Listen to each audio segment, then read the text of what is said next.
and a bunch of silly ass sound effects. All right. Well, enough of that. Welcome, everybody. April 21st, 2017. I am Josh Corey with IronRealmMedia, and we're here for Flat Earth Friday. And this week it's going to be a Flat Earth Friday free-for-all because we have nothing planned. So we're just going to kick back, take it easy this week, and let the chips fall where they may, which will probably be down because down only exists on a flat Earth. So this week we will not be joined by Rob. Rob is out busy doing his family thing this week. But we do have our usual cast of characters. Everybody want to pop in and say hello? Hi. Hello, everybody.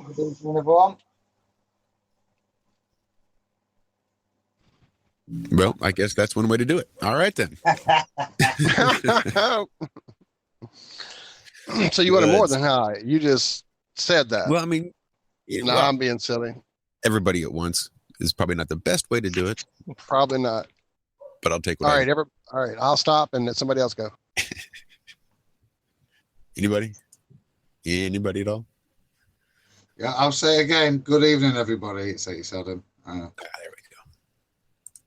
Yeah, John's in the chat house tonight, as well. guys. Evening, John. Good evening, mate. Evening, chaps, chapesses. Anyone watching? Anyone chatting? Hello. Oh. I'm just going to see who we're joined with tonight myself, actually, mate. Us. Yeah. I'm having a bit of a difficult time hearing you guys for some reason. Hang on one second. Uh-oh. Computer issue. What's new with you then, Josh? Let's see. Still feeling a bit under the weather. Never have quite fully recovered. Is this flu thing everyone's getting down your way?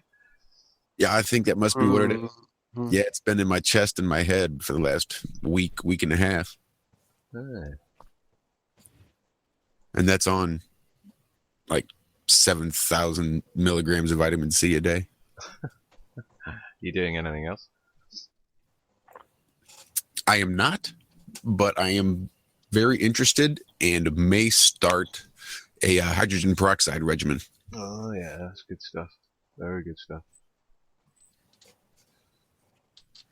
Got to say, start the silver, really. Your neighbor was tripping out. All right, everybody. Larry's here. Larry, what do you got to say? My neighbor was doing what? Oh.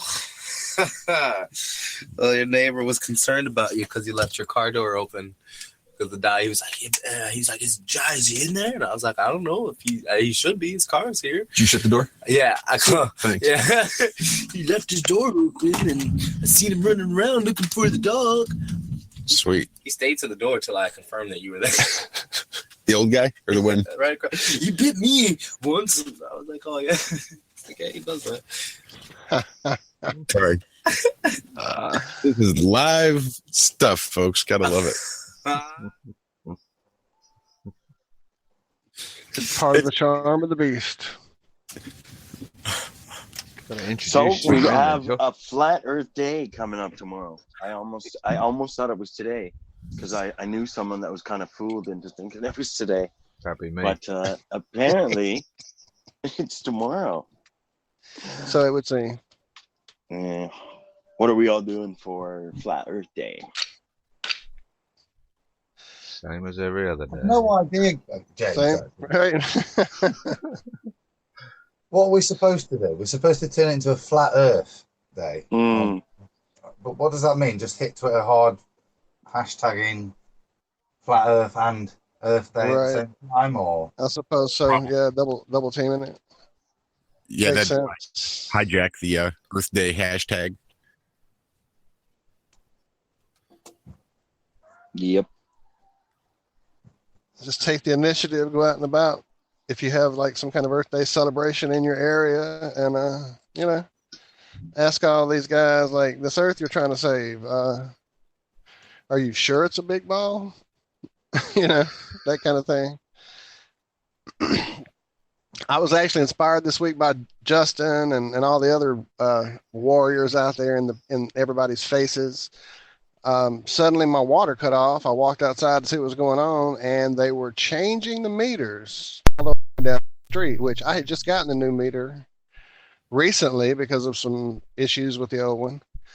I'm like, okay, why are we getting a new meter? He said, oh, this is a digital water meter. I'm like, really? He said, yeah, it's going to communicate with a satellite and let us know we don't have to come out here and check anymore. I'm like, no, it's not. He's like, oh, no, it can see the satellite through the ground. I'm like, no, that's not what I meant. He's like, what do you mean? I'm like, well, I really don't believe there's any satellites up there. And he's like, what are you talking about? I'm like, well, think about it. How many satellites were supposed to have up there? And so that started the whole conversation. And so by the time I got him to thinking about how many thousands are actually supposed to be floating up there and how there's never been a collision and never crashed to the ground, and have you ever seen one in the ISS feed? And so eventually we got around to flat Earth, and he left here with our channel information and our Twitter information. We'll see if he tunes in this week. Well, all right then, Mr. Waterman, if you're listening, hey, thanks for being out there changing meters. I hope he's there. And please don't think that satellites can see through the Earth. You just knock that shit off now. Now, you guys have heard the whole conspiracy theory behind the digital electric meters, right? The smart meters? Right, the smart meters, that there's more with those than just meets the eye, that not only do they emit a horrendous amount of EMF and Wi-Fi, et cetera. Thing that but it's definitely possibly exactly. Well, now it's in our water line. Now one's in our water line. So I'm not I'm talking too much truth this week. I need to get my fluoride dosage up. Apparently they're going to kick it up her house. I don't know what that thing's for, but I took some pictures of it. I'll send them to you here in a second.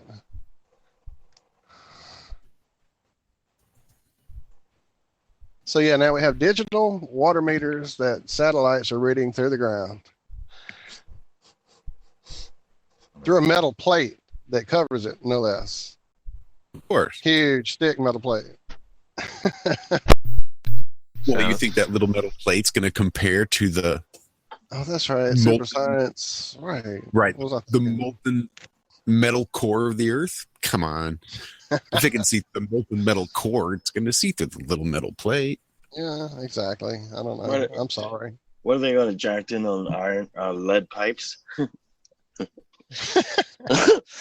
Probably.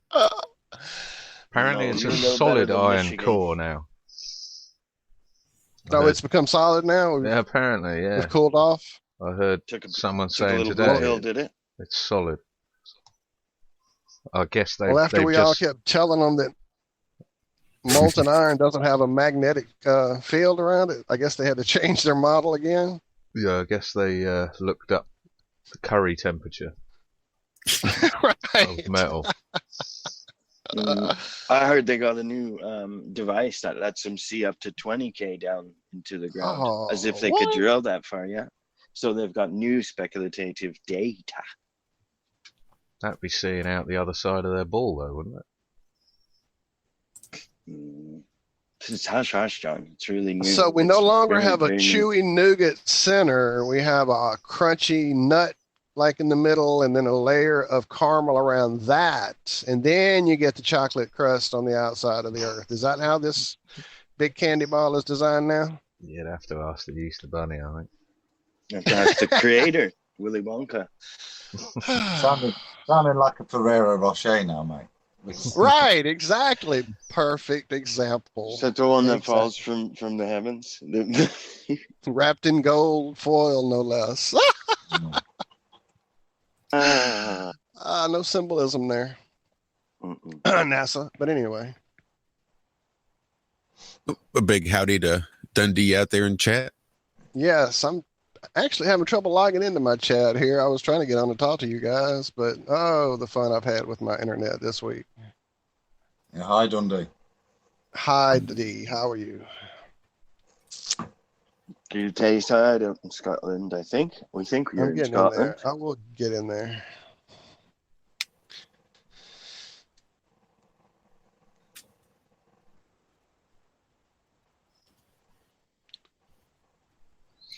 So what else? Trying to think what else has been going I'm on. multitasking. I apologize for being so quiet. I'm trying to get up. See, it keeps telling me how embarrassed it is. Why? Just go. Eddie Bravo was apparently on JRE again this week. I've seen a part of it, and I gotta believe with what another mate of mine said, that he was okay, but he kind of like he didn't really have any logical or good arguments to come back with them. So it was kind of like a bashing. No, I mean, either way, it was both. I found it really reductive. It's kind of like an old suckhole you'd get into on YouTube. Like, it's kind of that pointlessness. I mean, if either one of them had represented it better, it could be a great outlet, because we need one right now. But yeah, no. when you've got, thought it was. Go on, John. Sorry. No. Here I thought it was a good example of how just one ill-informed flat earther can argue along with however many were ranting and calling him stupid consistently. I think he's quite well informed. When it drilled down into a lot of the science, he was lacking in his ability to come back. That's spot, what I mean by that. On the spot, when he's got Joe Rogan and some other slick dude, just sort of ridiculing and laughing and just going, seriously, seriously, man. I think under the circumstances, 3-on-1's fair. Under the circumstances, I think he did fine. What I don't understand is why he was on there, why he's still friends with Rogan, and why he would talk to him. The publicity right now is really great. He's been friends with the guy for years. They're like trained together in martial arts. Like, Eddie Bravo is like one of the slickest jiu-jitsu guys in the world. He's now got a tournament he runs called the EBI, Eddie Bravo Invitational, which is like a modified kind of like jiu-jitsu tournament for modern day. So like, he's always going to be in that circle and stuff. And I think, John, that's why they kind of maintain that level. And plus, Joe's no fool. He knows this is canning ratings like crazy right now by bringing in these super opposing. To go on Joe Rogan's show, would you? If I was offered to go on? Yeah. To only defend, if I could bring 5 of my friends. That's the only way I'd go there if the realm was That's my point. That's my point. If you're going to go on there to defend Flat Earth, then you have to have your fucking eggs in the basket. Well, yeah. But, I mean, he doesn't, and he's still getting million. Like, it just, you know what it always reminds me of? You know that one idiot that was, sorry, pardon my bashing, but the guy with the beard who was the paleontologist who Eric Dubé made a video about, a rap song about, because he was so enraged. So what I was saying is, like, Joe Rogan's no fool either. Like, he knows that bringing characters, the most polarizing characters on either side, are bringing in raters. Then he should bring views. Eric on then, shouldn't he?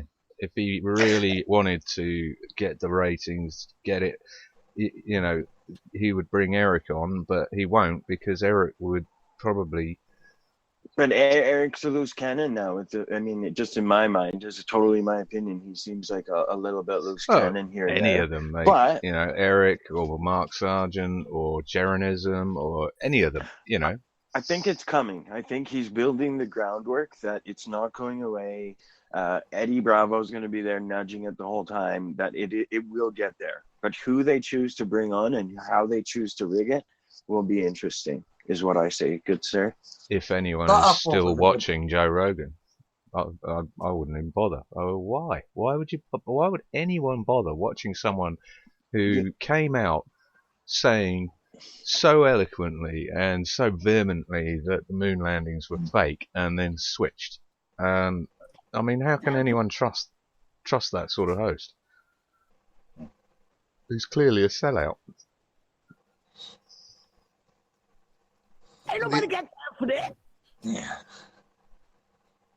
Well, I just think he's going to become irrelevant, like everyone else that clings to their spinning ball. The base point that Eddie Bravo kept falling back on when they were getting very aggressive, I noticed, was that it was kept asking, well, why does it bother you so much? And that's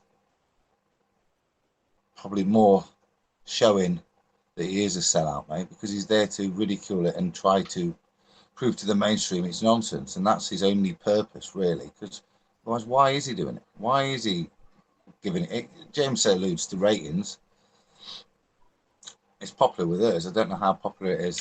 Yeah, the stuff we put on at the moment. That's the only reason I check him out anymore, Joe, is because of the flat Earth. Yeah.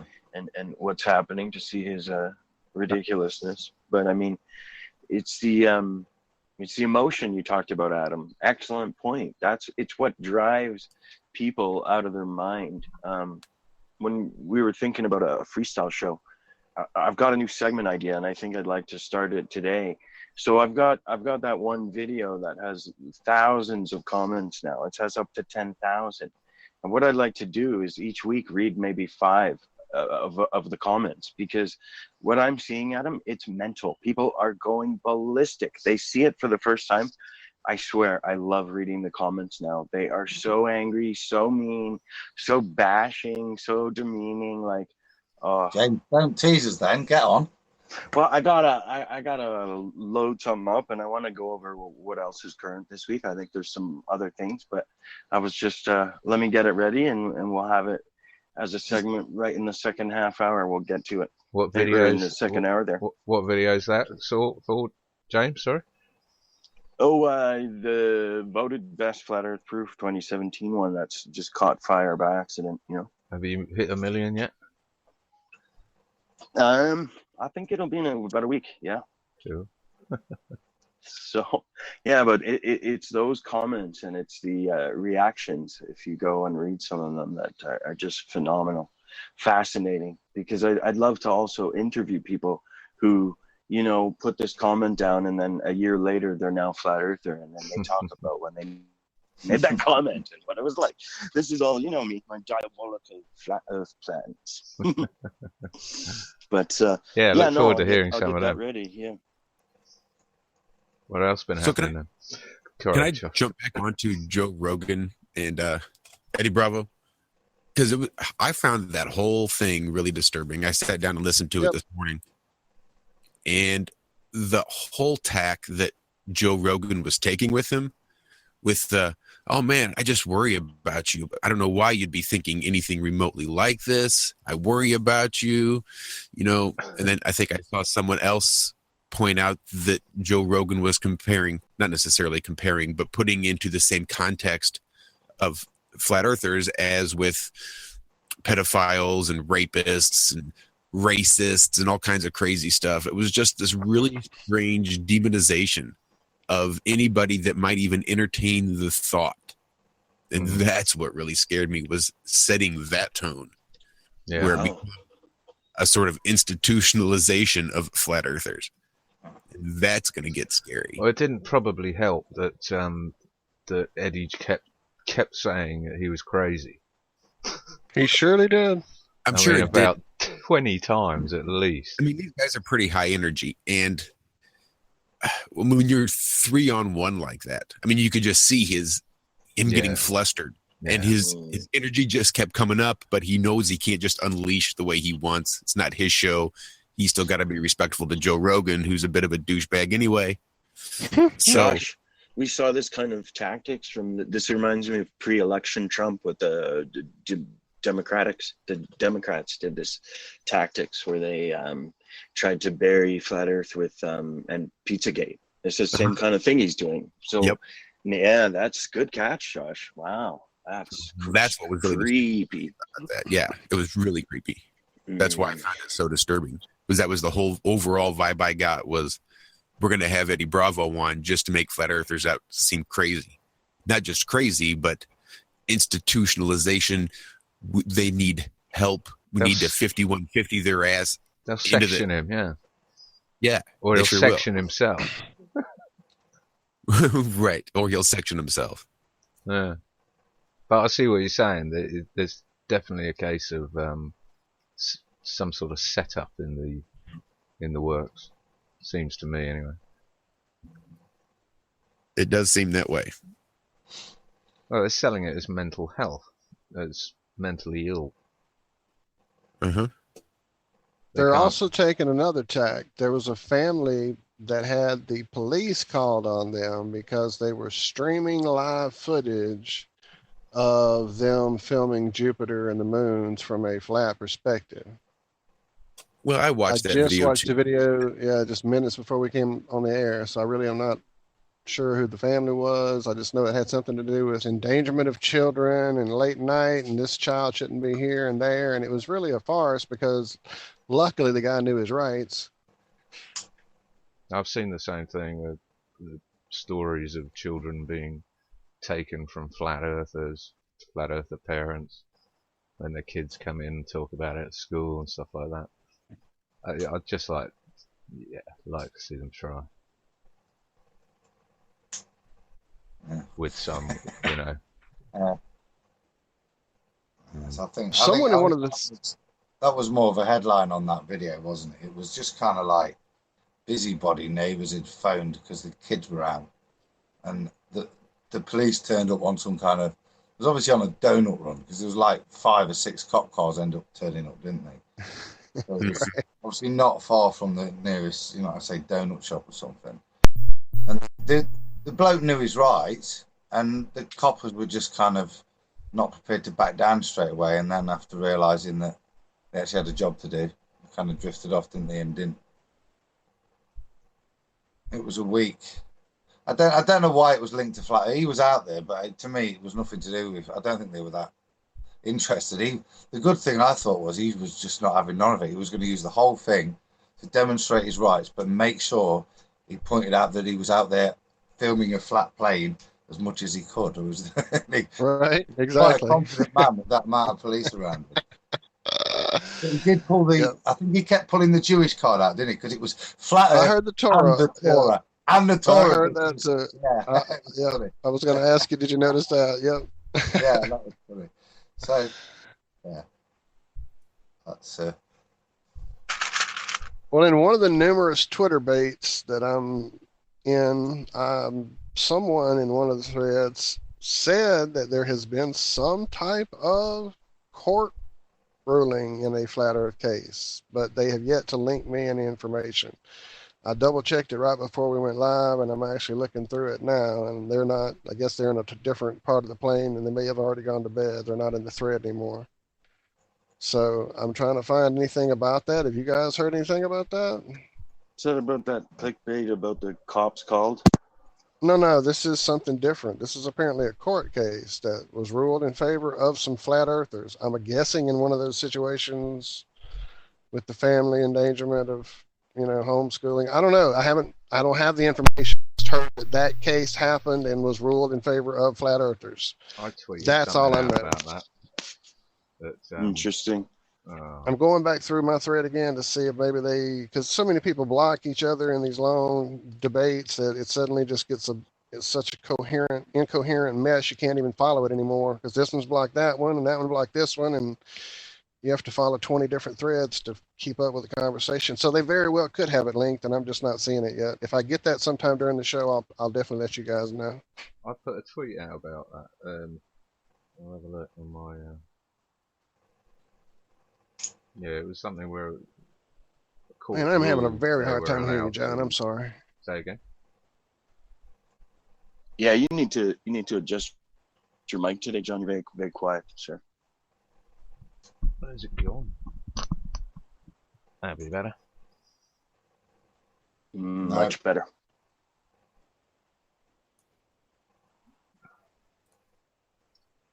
Let me find that for us.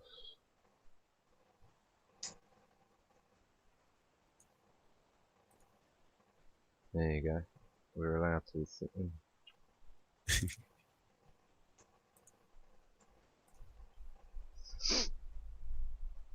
Talk about so what else? I'll have a look at this. There was something else. Oh, I think I know what it was.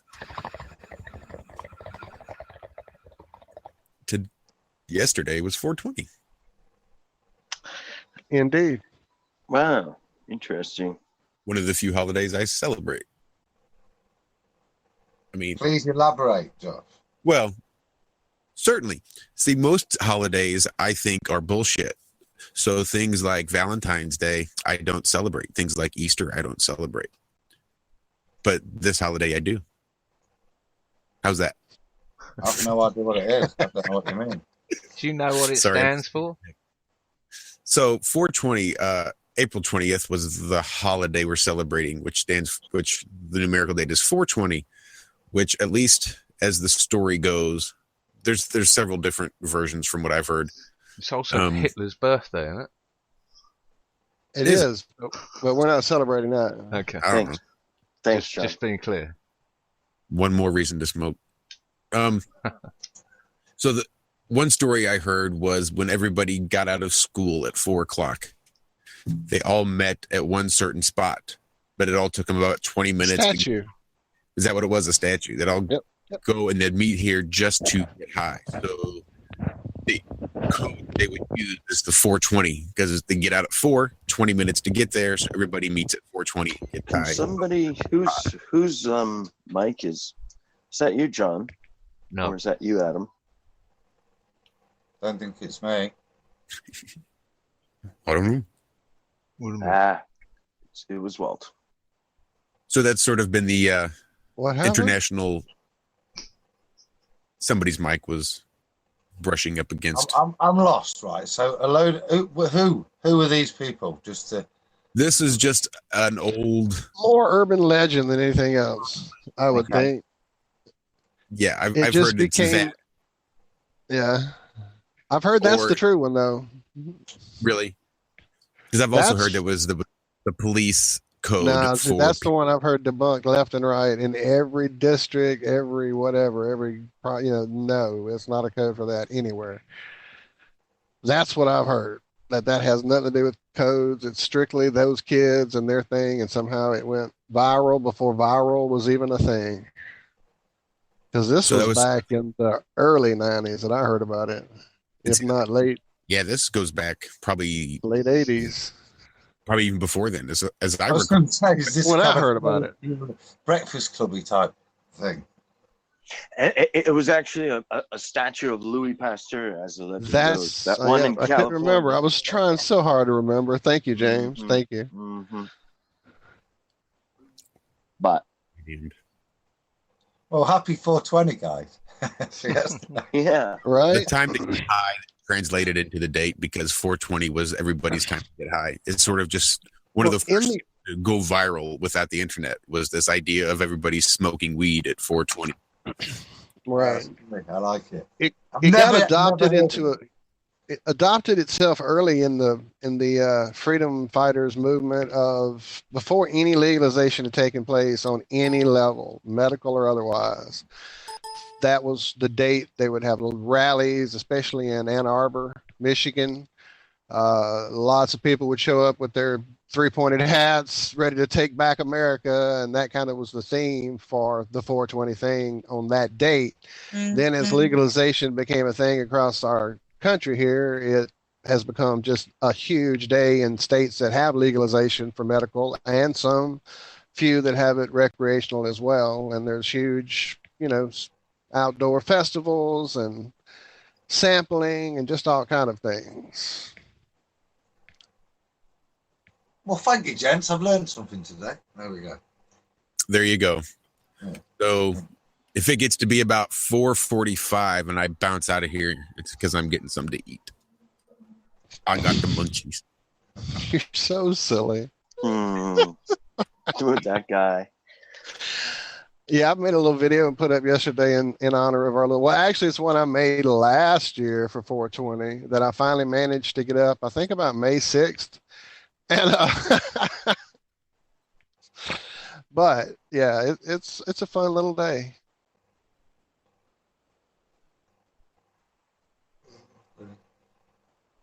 Okay, so I've got this court case here. It's actually from 1998. I can't work out. Michael Argento, maybe, versus. I cannot hear City. John at all. Hey, really? Yeah, really You are bad. pretty cool, John. Yeah. I'm quiet. Okay, right. Hold on. I got an Not idea. bad. Give us a sec. Hold on. How's that? That better? That should sound Yeah. a bit better. Good. Yeah. No.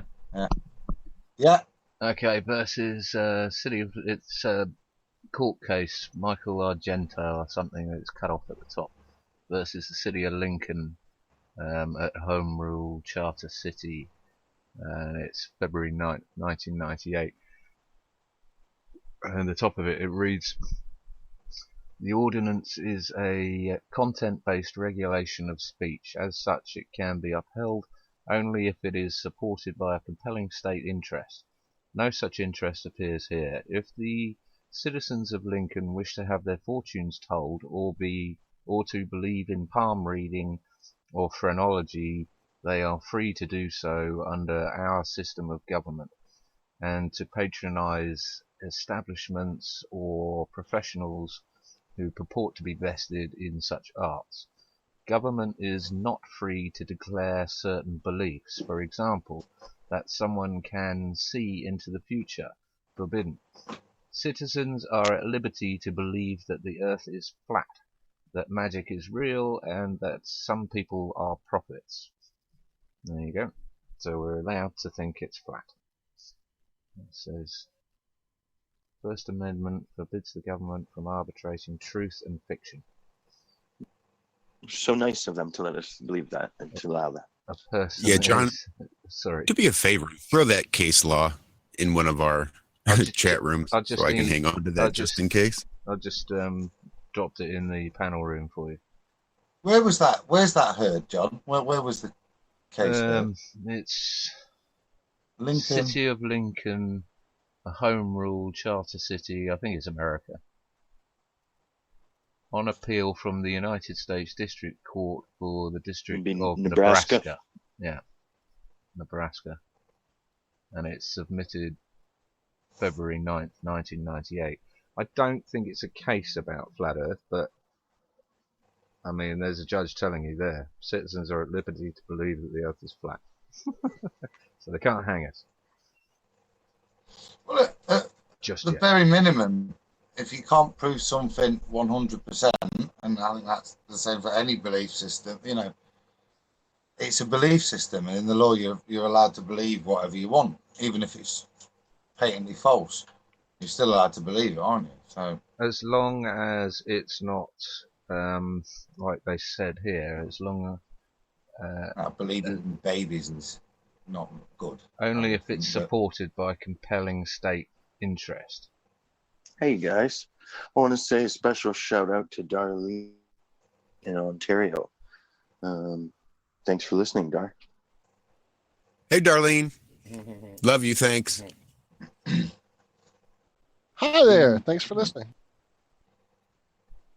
Hello to everyone. Thanks for listening. Including Rob. Yes. Hope he's got his gravity boots on, as usual. And Coca Bell. Oh, I didn't know you were vinegar stroke.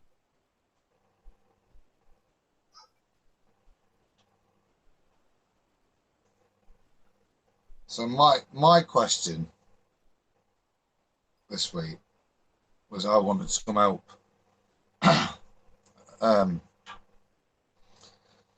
Basically, in terms of trying to understand what other people think of the analemma. So I've been looking into it this week and been trying to understand stuff, and thought I'd understood it, and then I've changed my mind. Do you want to give us a rundown what it is, what you think it is? What I think it is a representation of where you see. Well, what it is a representation of where you see the sun in the sky at the same time every day throughout the year. So every single day you take a single image of where the sun is at 12 o'clock, and throughout the year you add all those images up, and it creates an elongated figure of 8 pattern of how the sun has different positions at different days throughout the year. But the important thing is that the figure of 8, the loops are different sizes, aren't they? Well, that's important, and trying to understand why that's important and why it goes left and right even has been my interesting point. First of all, trying to clarify what the ball has understood, and that got too convoluted and nonsensical. And I don't necessarily disagree with the maths of it, but it is very hard work and seems to not be as simplistic. And I think Occam's razor there, but as a flat Earth model. So I was then looking at that and then trying to think how and why these different positions occur and what that meant, more importantly, in terms of what the sun's doing, where it's going, what speed it's going.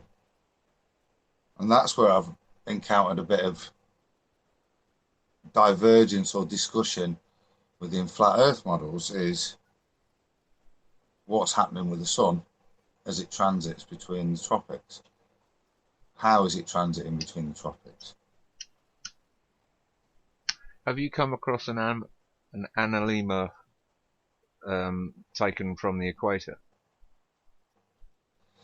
Well, I've looked at a few.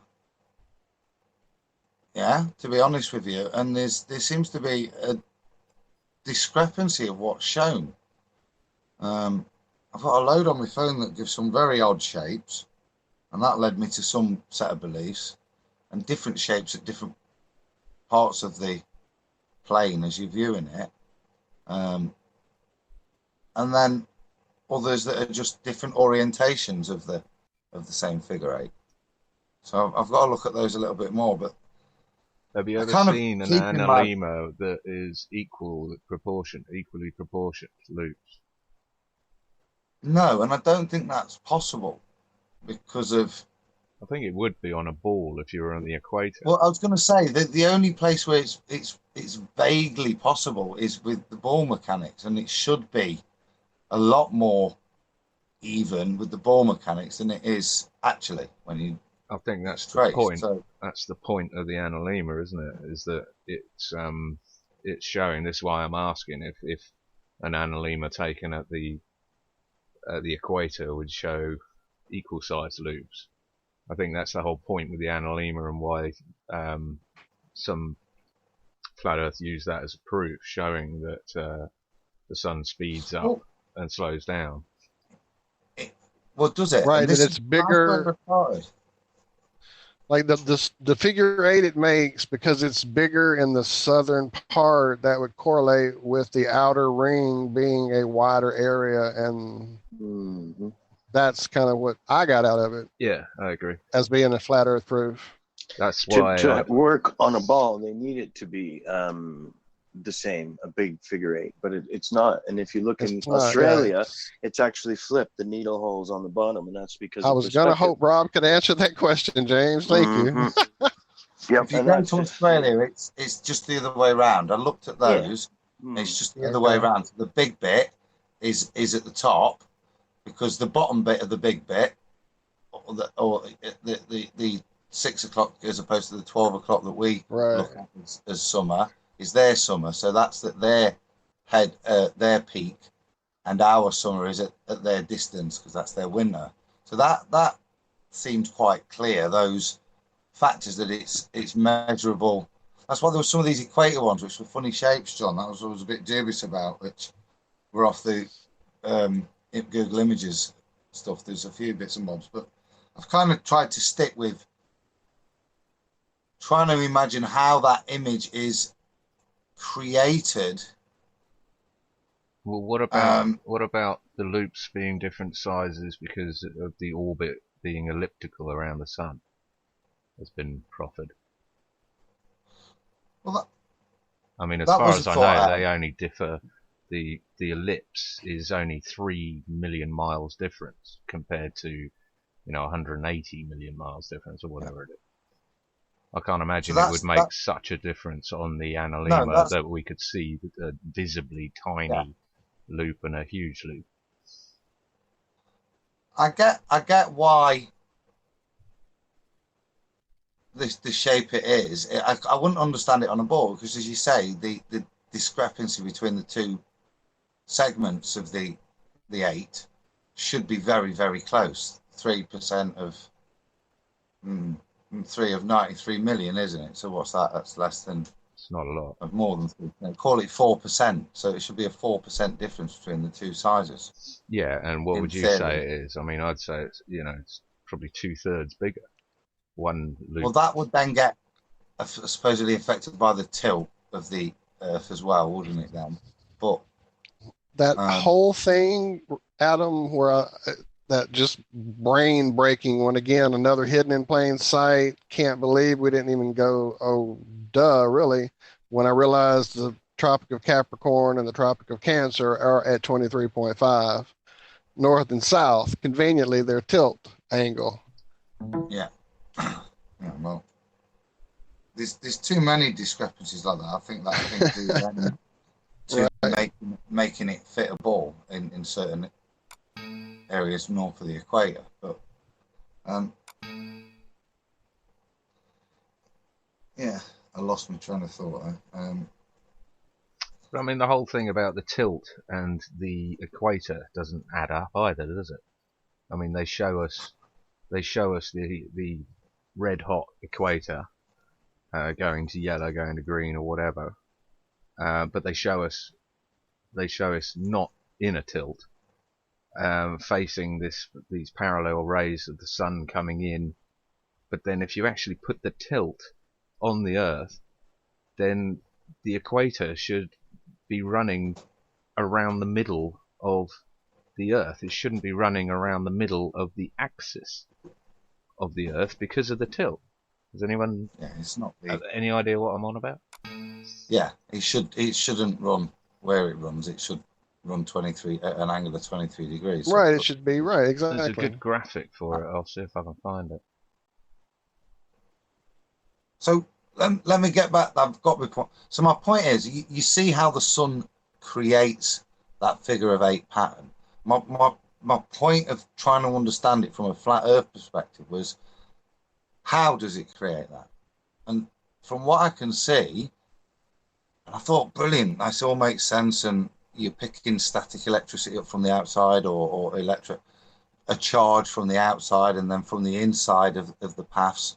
Because if you look at it, it speeds up and it slows down, it looks like. But then I've got me charts out and a planisphere, and if you look at this, and this is what I'm not sure about, so this is where I've kind of got to.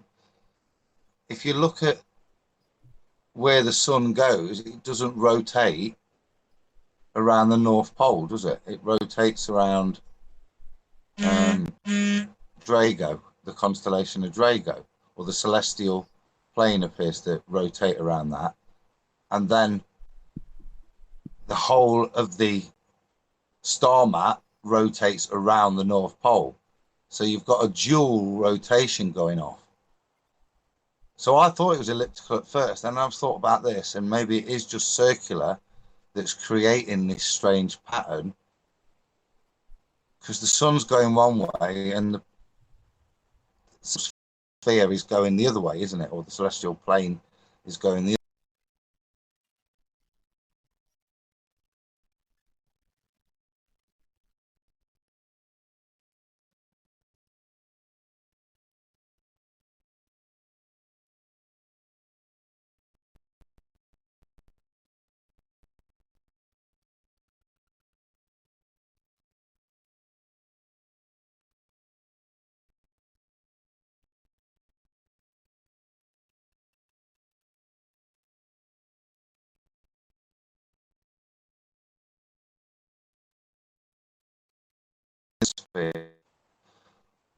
Without creating that a circular motion, and only circular, but also one speed,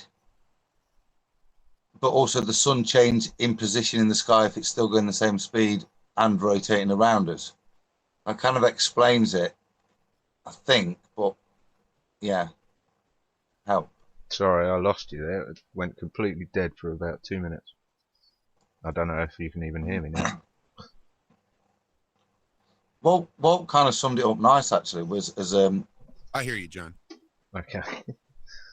Can you hear us? Basically, as a big spirograph sky, as it's moving along its path and changing its position through the season, moving from one tropic line to the other tropic line, that's how you get that weird off-center shape of the 8. And if you do that over and over and over, like you said, throughout the year, you would actually get probably something similar to a seed of life shape or something in the sky, I guess. I don't know.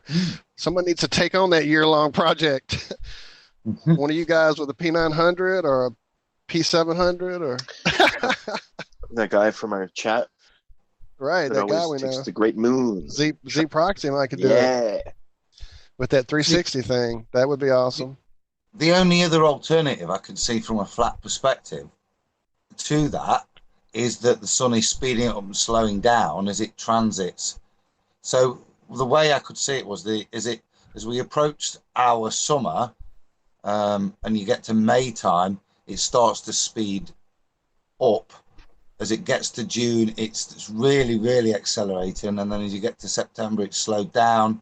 You're coming back down the figure 8, and then it was really going down again until you get to October time, and then twisting again. Then it starts to accelerate again as you approach December and through.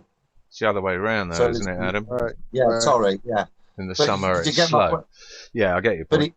The point being, it requires multiple speed changes for the sun to do that, both going north and south. It's requiring a speed, almost a kick as it hits each tropic. It reaches the tropic, it's speeding up before it, and then kicks off the tropic, and then vice versa. So it was requiring multiple changes, and that just seems a bit convoluted. And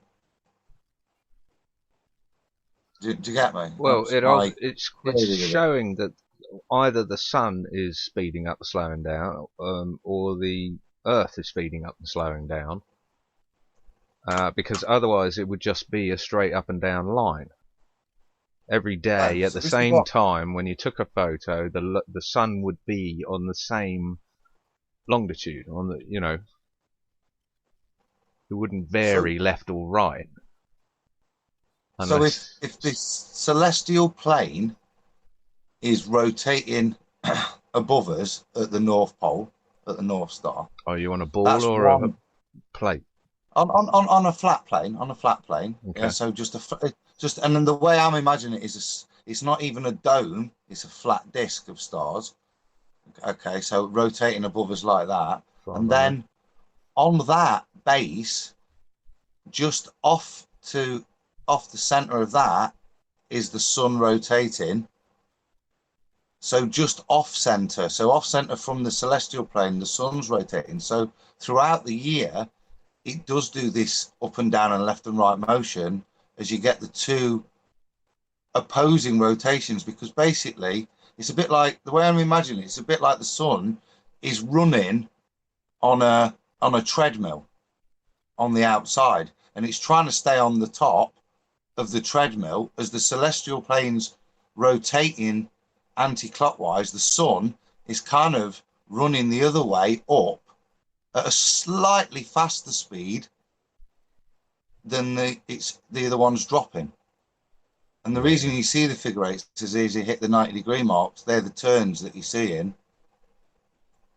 But I'm not sure, but I've got a plan to try and turn that big star map thing I tried to make, the big circle star map, and try to put it on there with rotating that. Because obviously every day what you do on the Earth is reorientate yourself after 24 hours, which is, and this was the bit I couldn't get my head around, is if it's the sun that's going different speeds, then each day wouldn't be 24 hours. Each solar day wouldn't be 24 hours. If the sun is taking one full rotation and ending up in a different place, then its full rotation is still 24 hours, which it is. So that's my reason for being on this, more the side that we've got dual rotation, one slightly off center from the North Pole and one we look up directly at the North Pole. That make any sense? Dual rotation, what do you mean? You don't mean two suns, obviously. the way Walt described it, if you draw in a spirograph and you've got a big cog, and then on the outside you've got a little cog, and as you spin the little cog, each spin of the little cog, it rotates the big cog the other way. Then you'll get a spirograph all the way around that looks like that figure 8 shape. And the size of the 8 is dependent on the offset from the center to the other point of rotation of your second cog. And does that produce small loops and big loops? Have we got a spirograph advert anywhere that anyone can put up? Yeah, I'll find one. Hang on. Also, I put up that map that we still have no confirmation of, just because it kind of, when you were saying the opposite rotations, it just reminded me of this map that shows the outer rim continents with the suns going in the opposite direction. So just pop that up while I'm digging up that spirograph. Hang on one second. And Adam, I always, when you started talking about the sun speeding up, it always reminds me of the fox and the turtle, right? The sun takes off and starts killing the turtle in the race. He gets so cocky, he takes a break. Meanwhile, the tortoise keeps pumping along, slow and steady, and the fox almost catches him, but he doesn't, and that's the representation of the speeds that the sun and moon take during their travels during the year. Coincidentally enough, I'm sorry, go ahead. No, go on, Walt. Well, no, coincidentally enough, mentioning the fox, that's what the Google Earth Day Doodle's main character is today, showing an Earth with a white ring around it. Make of that what you will, James. It was just interesting you brought up the fox when I was looking at this doodle. Have you guys seen this thing yet? I asked you earlier. I can show it to you on my screen with my camera, possibly. It's pretty crazy, but go ahead. I'll figure out how to get that spirograph real quick, too. Can you see what's on my screen? What was that? I'm sorry. Yeah. Multitasking again. I'm trying to present. Just wondering if people can see it.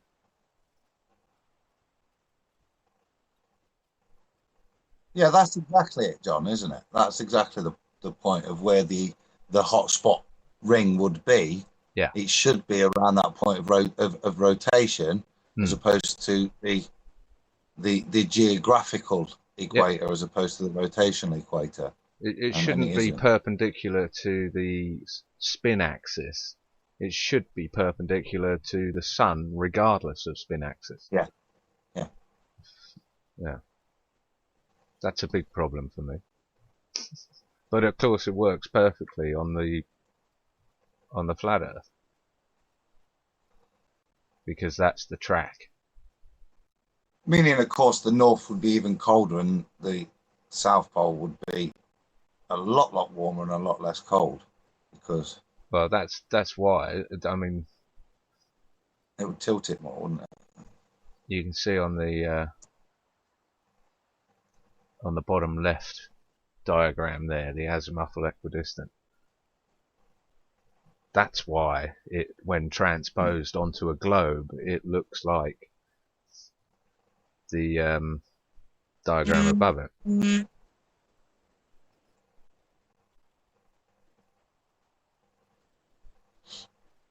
Yeah. Right now, I miss Rob right now. I'm thinking right now he'd have an excellent story that his office troll would have shared with him about the problem we're thinking about right now. Well, let's move on. Analema, it's an interesting one, but like you say, we need to test it for ourselves. So what I'm after then is a simple varying speed or varying path, I suppose, is where are people, what's your gut instinct, varying speed or varying path? Mine's varying path. It was varying speed at the start of the week, but it's varying path now. Has something gone down on the live feed? I think everything, I got kicked out while I was trying to put that video. I did drop a spirograph video that has some shapes that are very similar to what we're talking about into this Hangout chat. I just don't know how to present it to you guys. I'm on my phone again because I got my computer kicked me off. But it's in the Hangout, and it does show some of those shapes that we're talking about with the NLM.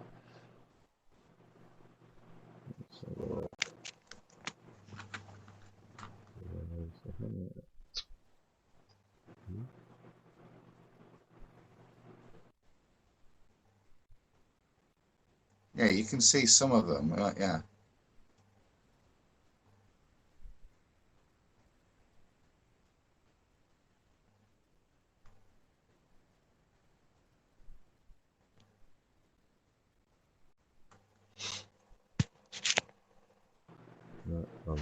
Yeah, So it seems like Google is fighting us hard today. It looks like everybody's having trouble staying connected. Oh, well. Well, I'm sorry? What's your gut instinct then with respect to the sun? Varying speed or varying path? Man, this sun thing has broken my brain in so many directions, Adam. I've gone from thinking that it was just completely something that everybody saw differently because we couldn't triangulate it when we tried, to thinking through the whole process of some type of lensing effect. This was before the scuba stuff. Like, maybe through an actual dome, somehow the sun was out of there and it was angling it through, and that's why we see it shifting positions in clouds. Because like I said, I've got video of it literally shifting position in the sky. And then we all had talked about over time the fact that it would have to speed up on that outer trip around to make it 24 hours, you know? So multiple suns. I mean, I've had every theory you could possibly think of, including that little diagram I sent with the fact that maybe those outer areas are somehow in the mix of this whole system as well. Maybe there are multiple suns. I don't know. It's such a strange thing. The spirograph idea, though, that we both have been talking about here, I really, like I said, when you said what you said, I thought, wow, spirograph. So maybe that's it. Maybe it's just that the speeds tied in with the magnetism, tied in with the fact that we don't even know what the hell the sun really is. I mean, you know, it's, I don't know. I'd like to We're see trying to figure it out. That's what we're modeled. doing. I'd like to see it modelled on a ball and on the flat in simulation, because I notice a lot of times when you research Analema, they portray the figure 8 as being equal size loops. So I imagine if there is something to find out, it will be because in the fact that they're not equal size loops. Someone who is capable with like a highly effective animation program would have to do that one. I can't do it in a video editor for sure. So AutoCAD, did AutoCAD do it? Don't we have someone in our outer rings that knows some AutoCAD programming that might be able to do it? Is it Ross that knows the AutoCAD? I can't remember. I'm sorry. I think the way I understand it, guys, is if you go with varying speed. Okay, so the sun is speeding up and slowing down along its different paths between the tropics. The point where you see the crossover is where the speeds match. Now, the simple fact is you're on a circular track, and that's just the point where the speeds match and of slowing up and speeding down. That's the point of the way on the speed on the fast exit up to the northern tropic, you're slowing down, and on the northern tropic to the south one, you're slowing down, and that's the point of where the two match. Yeah, is that now on the other one, what the point of intersection is showing you the offset, I think, and this is where I'm struggling a bit still. It's the offset of the sun's ecliptic away from the rotation of Polaris. And that's why it's disproportionate and not even in that case, I think. Yeah. It's a mind bender. But But this is the point. Even for the ball, there's good maths for it all that makes it plausible mathematically. So what is it then on the ball? How do they describe it? Is it the Earth's wobble, or is it what you said? It's the solar ecliptic or whatever. Eccentricity. Yeah, you've got the eccentricity of the orbit, I think, and the tilt. I don't fully understand it on the ball, to be honest with you, John. I'm not that interested, to be honest, in understanding the intricacies of something that I believe to be wrong. So I applied me reading and thought into the two flat possibilities as opposed to any. Yeah, no, I agree. Because it's also very, much more complicated and also easier to disprove. I would suggest the ball model, because there are a lot of criticism of it, especially as you move around the ball and the analemmas don't necessarily match. Well, there's so many other anomalies that don't work on the ball in the solar system configuration that it's almost pointless looking at how an analemma would work on it, because there's so many other glaringly obvious anomalies that show that it doesn't, or shows that the model, the theory, should be thrown out. Right, so that's how I'm looking at it. I'm asking, what does it tell us? What does it actually? Because it does. The information there tells us something about what the sun's actually doing. Now, if the sun's centered around Polaris and spins around Polaris at different radial spins on almost a spiral up and a spiral down, that tells us a lot more different mapping information than if it's off-centered, as suggested when you look at planispheres and stuff, of that it's centered around a different constellation and rotates slightly has its center of rotation slightly off-center from where Polaris is, because that has a massive effect in terms of meaning where the sun is at any point, because it has a massive difference throughout the year. Yeah, I agree. What makes you think the sun spirals up and down? I don't think it needs to any great extent.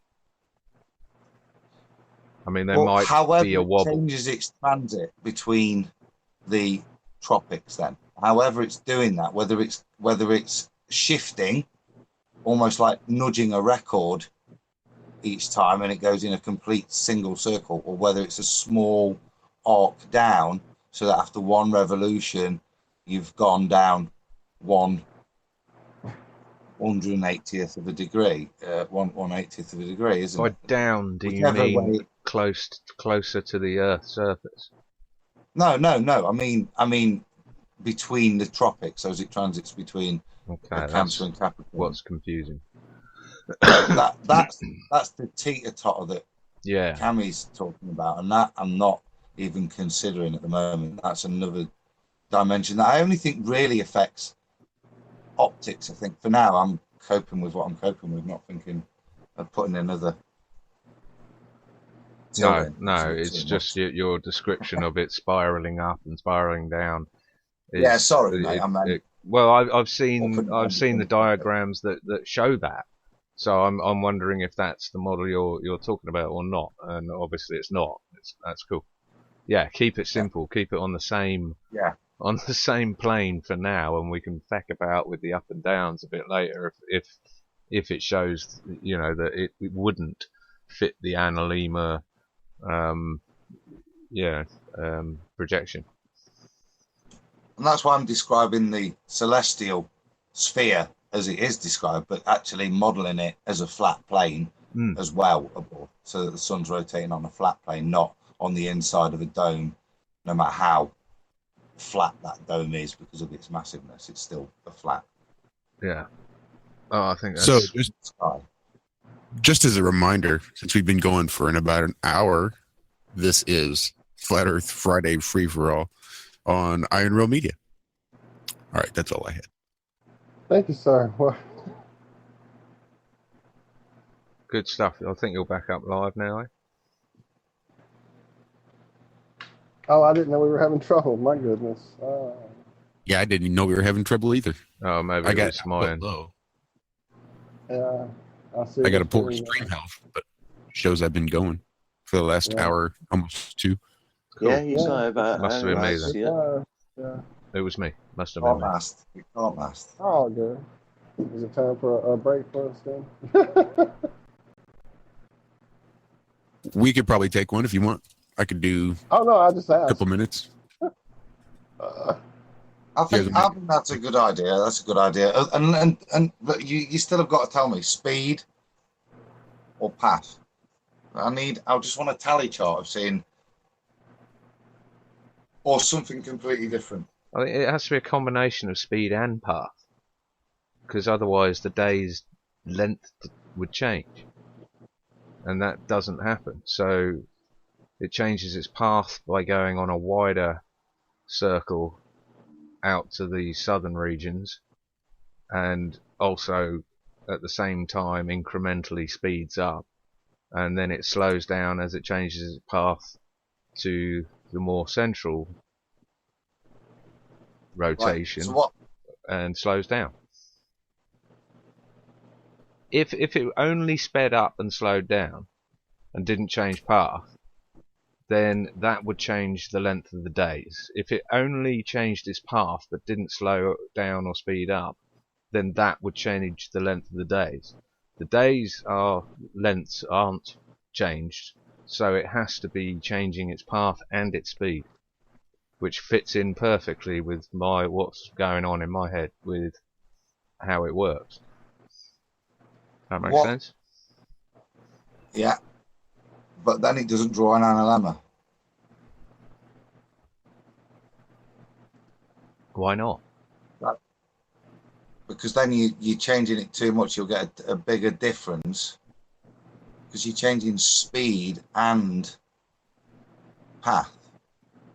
By path, what do you mean? Right. So by path, do you mean like on a record, a track on a record?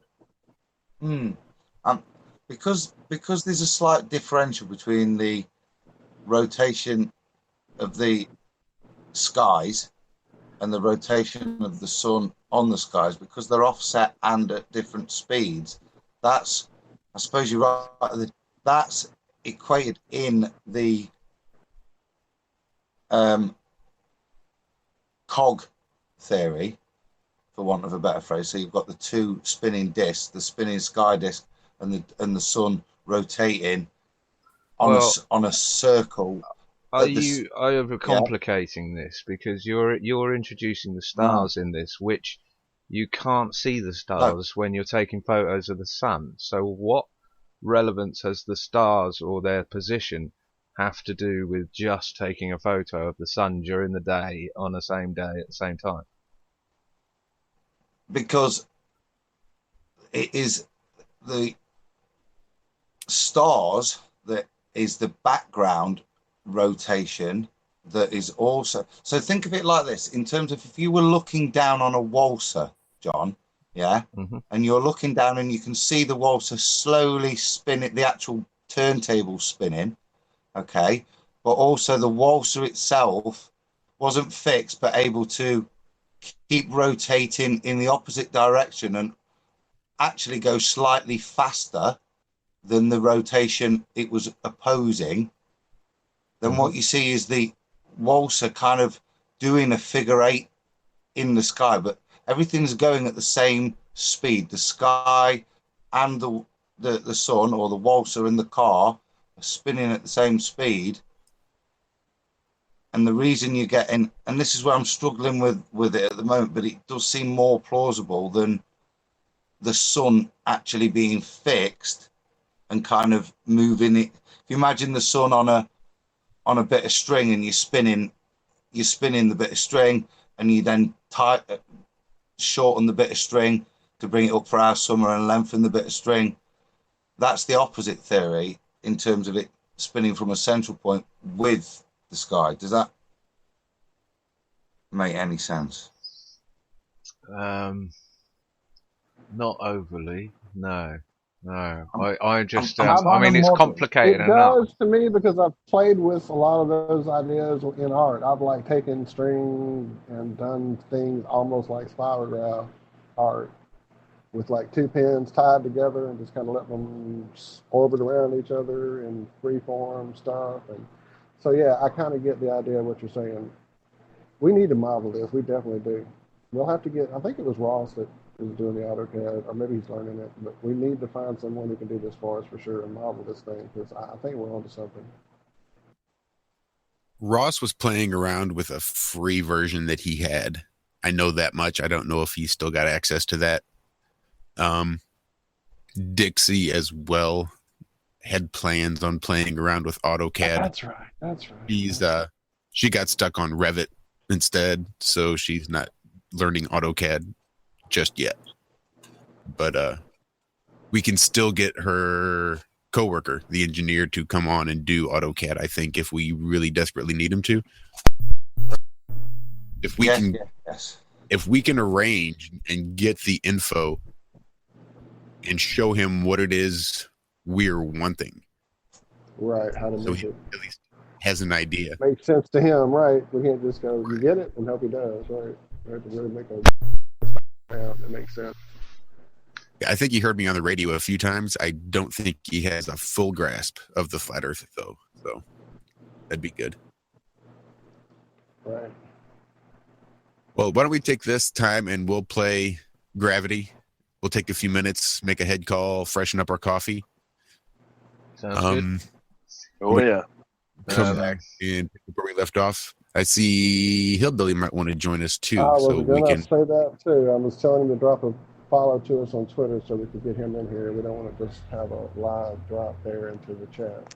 right. I've had enough of negatories. Is he on Twitter? Do we know? I don't know about to if find out. anything, I can send him one on Skype. I can send him a link on Skype. Ah, there you go. Well, then there you go. We don't do Twitter, he said. Nope. Why not? All right. All right. We'll get you. Take it easy. I'll send you a link on Skype. We'll send you a link, brother. All right. Looks like we dropped people again. Is that James? You say you're going for break? Yeah, I think Yeah, so. but- We'll play our song and let that be our thing. Oh, yes. I need to hear my song this week for sure. Yeah, I usually listen to it at least once a day. Usually going in or coming from work. Yep. Do we get an update after the song as to what's going off with it as well, or before? Oh, No change. I could drop a little hint here and there probably after we get back. Yeah, why not? Sounds nice. Right, coffee time. Alrighty. See you guys in a few. All right. See you guys. Be back soon.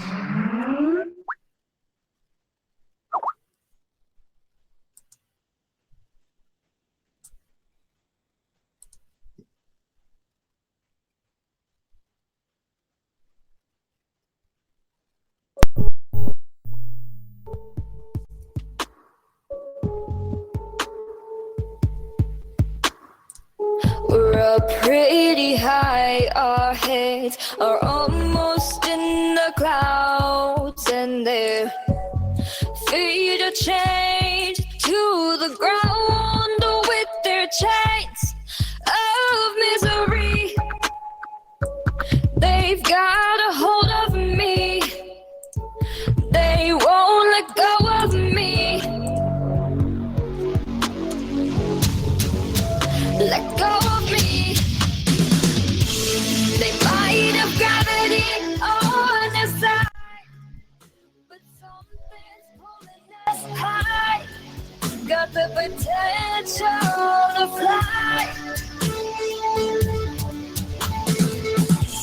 So let them be what holds you back from this one incredible chance. They're lucky to have had a glance at you while you defy gravity. They can be cruel and mean, and a smile can be the sign they're missing out on. on their rainy day.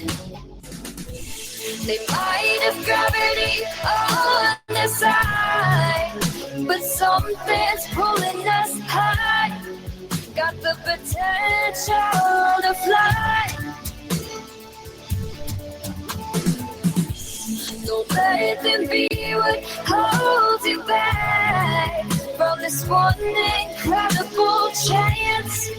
They're lucky to have had a glance at you. Or you defy gravity. You defy gravity.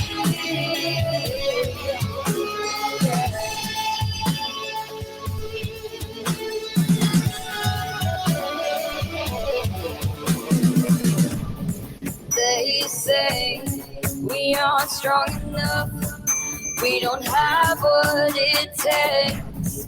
I say yeah, they're wrong enough, and we'll show them someday. They might have gravity on their side, but something's pulling us high. Got the potential to fly. Oh yeah, don't let them be what holds you back from this one incredible chance. They're lucky to have had a glance at you. Or you defy gravity. You defy gravity. You defy gravity. Yeah, yeah. At you, or you defy gravity.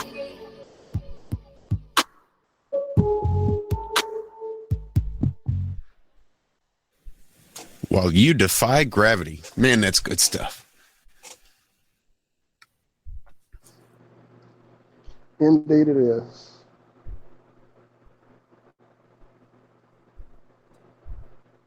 Another Flat Earth Friday free-for-all. Well, I know that we have a new joiner here on the round. Welcome. We do. Hey, how we doing? Taking my audio is working right. I was playing around with my audio properties earlier on a different program. You sound fine from here. You certainly Cool. Sound Man, good. you guys Hi, Hillbilly. on a subject that I had. Howdy. You guys are on a subject I had one of my best hangouts on just 2 days ago, raising the question, can we prove that the Analema orbit would be responsible for seasons on a flat Earth? You know, and the fact that they call it the sun's Analema orbit and this solar system. In a heliocentric model, isn't the sun said to be the fixed object? It's a dead giveaway. See, the sun's in an orbit. Yep, I've always said the same thing, right down to the wording for sunrise and sunset. The Earth is still, and the sun rises and the sun sets. Yeah. Well, you know, if you take the Analema orbit and take it off of its horizontal path that NASA and all of them will try to project it, and put it on an elevational orbit, meaning that at the low spots is when it's of the 8, it's closer to the Earth. That was, sorry about my fan kicking on. I got to do something about my fan on my computer. But anyways, you know, with it. Sorry about that. But how can the sun be at the exact same latitude and give at the same angular tilt, Earth's angular tilt, the same distance from the sun, and put off 2 different temperature variations? When we see what's going to happen on May 5th, it's the halfway in between the equinox and the summer solstice, compared to what's going to happen on August 5th, when it's in between the summer solstice on its way back to the equinox. It's at the exact same latitude, it's at the exact same Earth's tilt, it's at the exact same distance.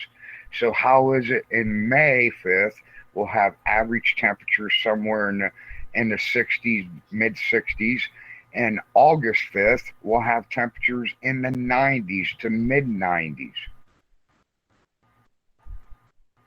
So that's why I want to do a sun tracking for just the Analema orbit halfway in between the equinox and the solstice. I'm going to make a prediction on what the outcome will be. I could very well be wrong, but only an experiment will tell. And that's the nice thing about doing real science. You're not afraid of doing an experiment that may prove you wrong.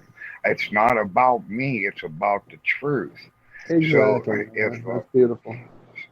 Yeah, so I'm predicting that on May 5th, we'll have a shorter shadow than we'll have on August 5th.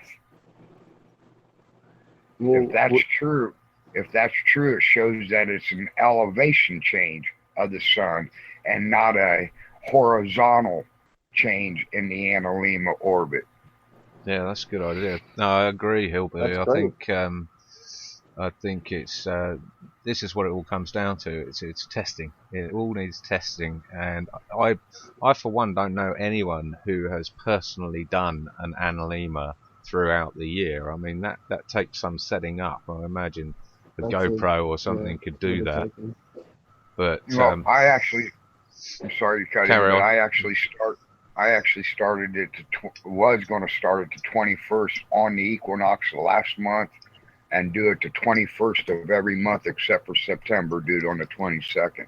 And so what do you do? Fix it to the side of your house or something? Or, I mean, do you just go out there and take a photo? I mean, it's got to be pretty precise that the camera's got to be in exactly the same position, same zoom, same everything, isn't it? Well, luckily I got a lean tube shed on the back of my garage door. I can actually get up on the roof of it without no problem, right? Coming down the canal bank, I can almost jump onto the roof. So I got a place where it's stationary that I don't have to worry about hitting it with the lawnmower or anything. Got a gnome that is plumb on it. I definitely know true north because the canal in my backyard is true north, and it matched up with my solar noon when I did this solar noon a couple days after the equinox with Antonio. Mm-hmm. And if you do it 12 times throughout the year, each time on the 21st, except for on September, it has to be on the 22nd. You'll see that the end of the shadow, when you mark the end of a shadow, I'm going to put a little silicone on a nail and tap it into my roof just a little bit, so the nail doesn't move. And after a period of 12 months, those nails will make a figure 8. Interesting. Yeah, that'll be really interesting. I'll tell you someone who's good at this. I'll tell you someone who's been doing this. Walt, is Ravenlocks. She's been taking time lapses of sundials and things like this. Remember any of that? Sure. She's in Guam, so she gets a whole different angle on things than we are. Yeah. But yeah, no, that sounds like a great one. Somebody want to give me a wrench so I can time Negator out. Oh yeah. I hear you. We can get Hillbilly, hi, it's Adam here. Just a quick question to clarify what you're describing, which is what I was afraid of getting into, which is the eccentricities of it. Are you suggesting in the southern summer that the circumference tilts for that season, and then tilts back for the northern summer, or just can you describe seasonally how that tilt you're suggesting would occur throughout the year? Okay, when here in the northern hemisphere, you're going to see that the bottom part of the 8 is going to be a bigger loop than the top part of the 8. The part to where the figure 8 crosses for the northern hemisphere to the southern hemisphere, in the heliocentric model, they say that's slightly above the equator. If it's slightly above the equator, how can it be the equinox? It just doesn't make sense. That isn't the equinox. That's the matching of speeds. The equinox is lower, and the equinox it's lower down. Are lower down, aren't they? On the loop. On the heliocentric model, but it doesn't make. But it's that crossover point. I was explaining this earlier. That the comprehension of that crossover point, I think, explains a lot of what that data that we're seeing could mean. How, and this is what I was trying to work out earlier, what that data means the sun is actually doing, and that crossover point can mean one of two things. The first one is if the sun is circling around Polaris and just extending and shortening its radius when it goes. That's why I was asking whether there's a up and down movement. I think John was alluding to that earlier. So that figure of 8 is explained within that because of the differences in the size of the circles and the observer point. How are you bringing Polaris into it? So the point of the center of the sun's rotation, so where that point of rotation occurs from, is the bit I'm exploring between the two possible flat methods of what the sun's doing, whether it's rotating along a different sized arc measured from a different sized circumference measured from Polaris, or it's rotating along the celestial. I would say just assume it's going around the North Pole rather than Polaris, rather than bringing the stars into it at all. I'd just say it's going around the North Pole for now. It could be offset from the North Pole. That may well be what causes it.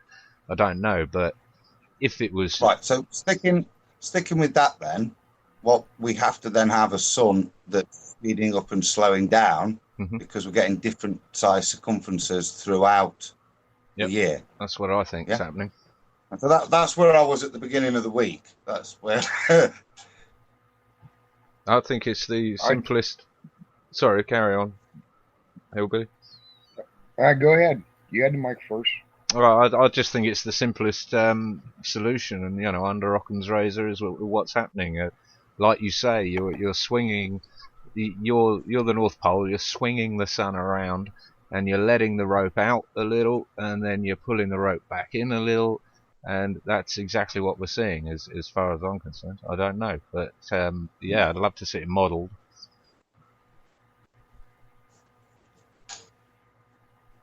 So, if that's the case, the reason we see the analemma in that case is we have different, slightly varying speeds of the sun as it changes its path. So as it's kind of keeping up each day, but not quite in the same point each time, which is why we see it like that, as we get that also with that variance of distance from the point of the observer. Yeah. So that's an explanation under that. I kind of get that one.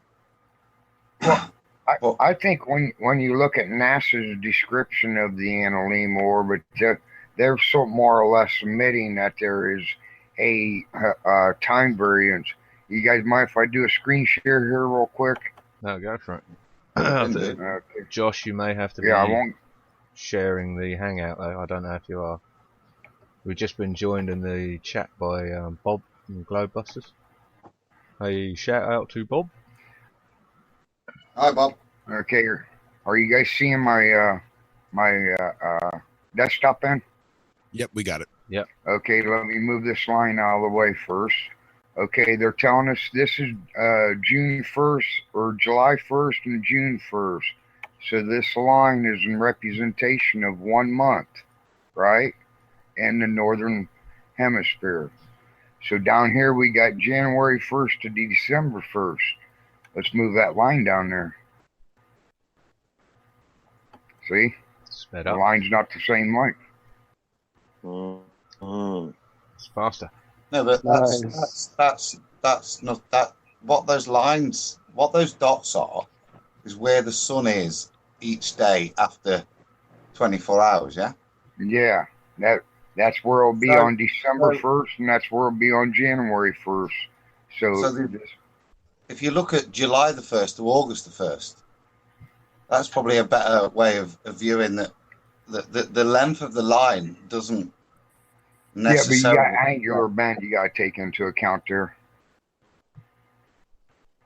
So this is the question I'm asking. What do those graph points mean, other than where the sun is? What are they representing? Are they representing a change in position of the celestial plane and the sun as it rotates within a specific point of that, or are they representing a change in the speed of the sun and the size of the orbit it makes around Polaris? That's... You can find multiple explanations on the heliocentric model. One of them even brings daylight savings time into the argument, in which I think that's their best damn argument. But what about the countries that doesn't exercise daylight savings time? They still get the analemma orbit.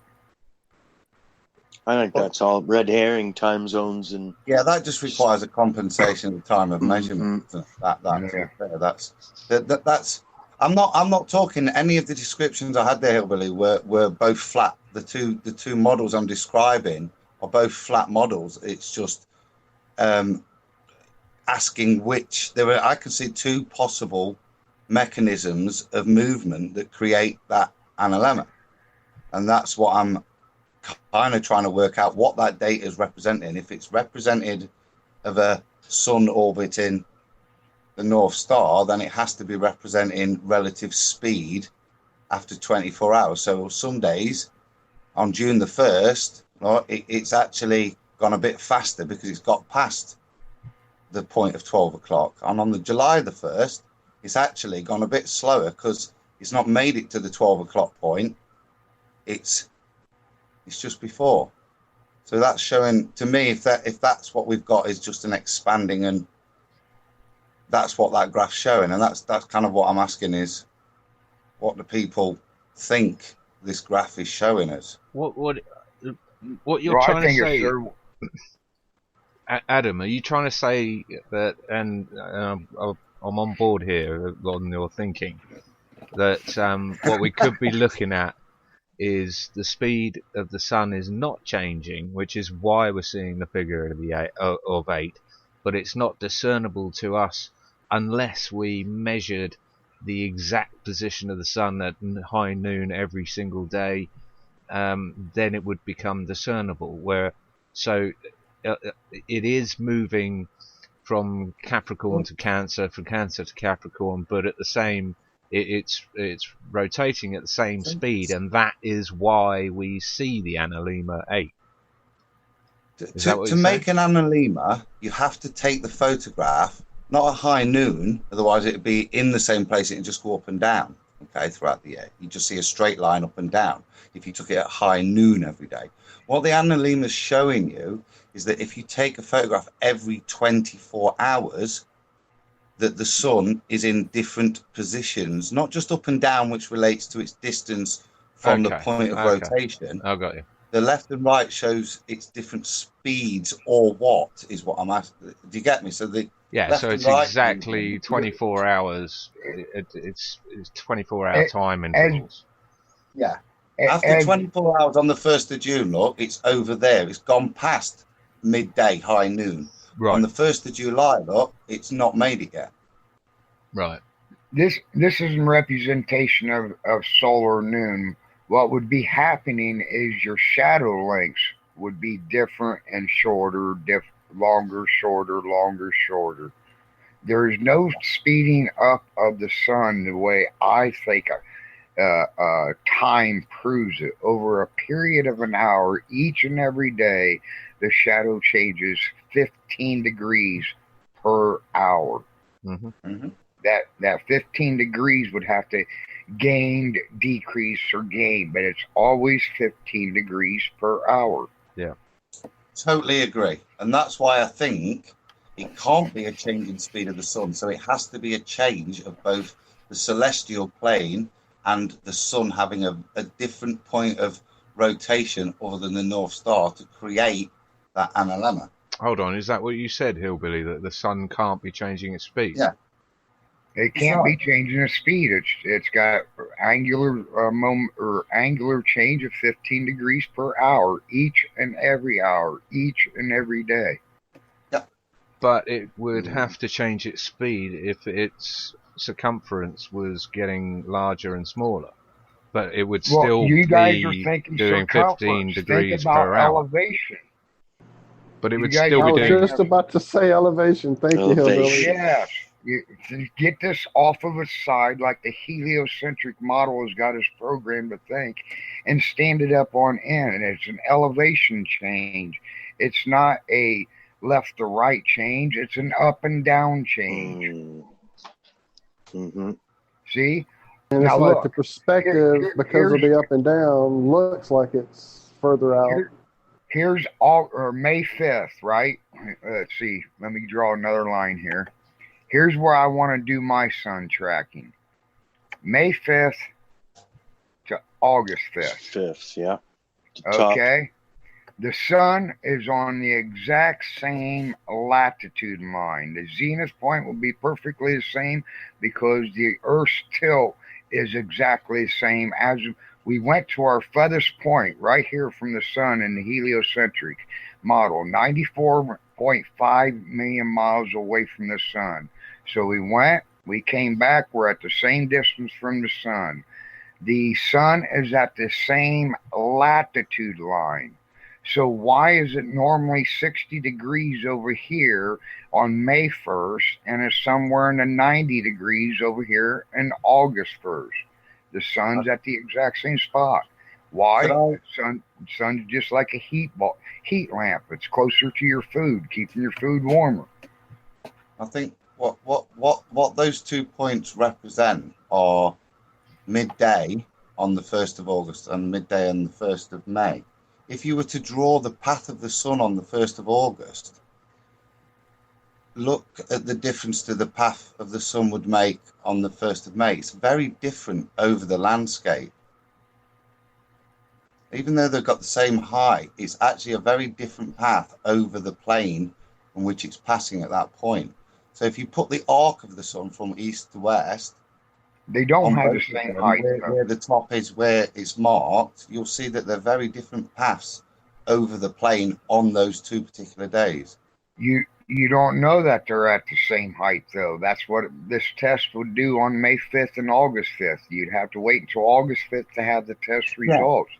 Until then, it's nothing more than an assumption, a theory. What I'm saying is, if they were, and they will be the same, because that picture shows it. So when you do see the same, you're assuming they'll be the same. Facts and shadows and testing will tell us whether they'll be the same. But it says altitude on the left-hand side. Yeah? What I was meaning was, I would add to the thing to analyze would be the whole path of the sun across the skyline on that day, on the 1st of August, and then the path of it on the 1st of May, and look at where the sun tracks actually across the landscape, and the two, by the looks of that, should and overlay them on top of each other. Yeah. Well, they'll be very offset, won't they? Because the peaks of both of them are marked, and that's what that graph shows you, is the peaks at midday of the path of the sun. Now, if you take a different analemma at 11 o'clock, it'll be tilted slightly to the left. Okay. Now, if you just take all of the analemmas for that analemma readings just for that day, so 1 o'clock, 2 o'clock, what you'll get is the arc of the sun throughout the sky. What those pictures showing you is that the peak of the arcs, even though they're at the same height, are actually positioned. One is positioned off to the left. So the path of the sun, where you're standing of the observer, the path of the sun is off to the left on the first day and more central on the second day. So that might explain seasons, because of actually the path over the landscape of where you are. I understand what you're saying. I'm just saying that's a great idea. Do it on August 1st and May 1st, and then overlay the two time lapse or whatever it is. They're not at the same. They're not at the same zenith point. August 1st. There's a 10-day difference. You have to go to the 5th to the 5th. That's the 45-day point. That's halfway between the equinox and the solstice. Are you working off a 360-day year? Is that how you're doing this? 365-day year. Okay. I just wondering if you like noticed kind of fit it into the cycle of the circle. You know what I mean? I see in that, 365. In that I cannot change the calendar. See, when we're looking at here, I can see that May is actually lower altitude than August 1st. Is that right? Yeah, everyone else seeing that? Yeah. Is that why you said they're not at the same height? You have to go May 5th and August 5th. 45 days after the equinox or the solstice. Wouldn't May 5th and August 5th make them even more out of sync?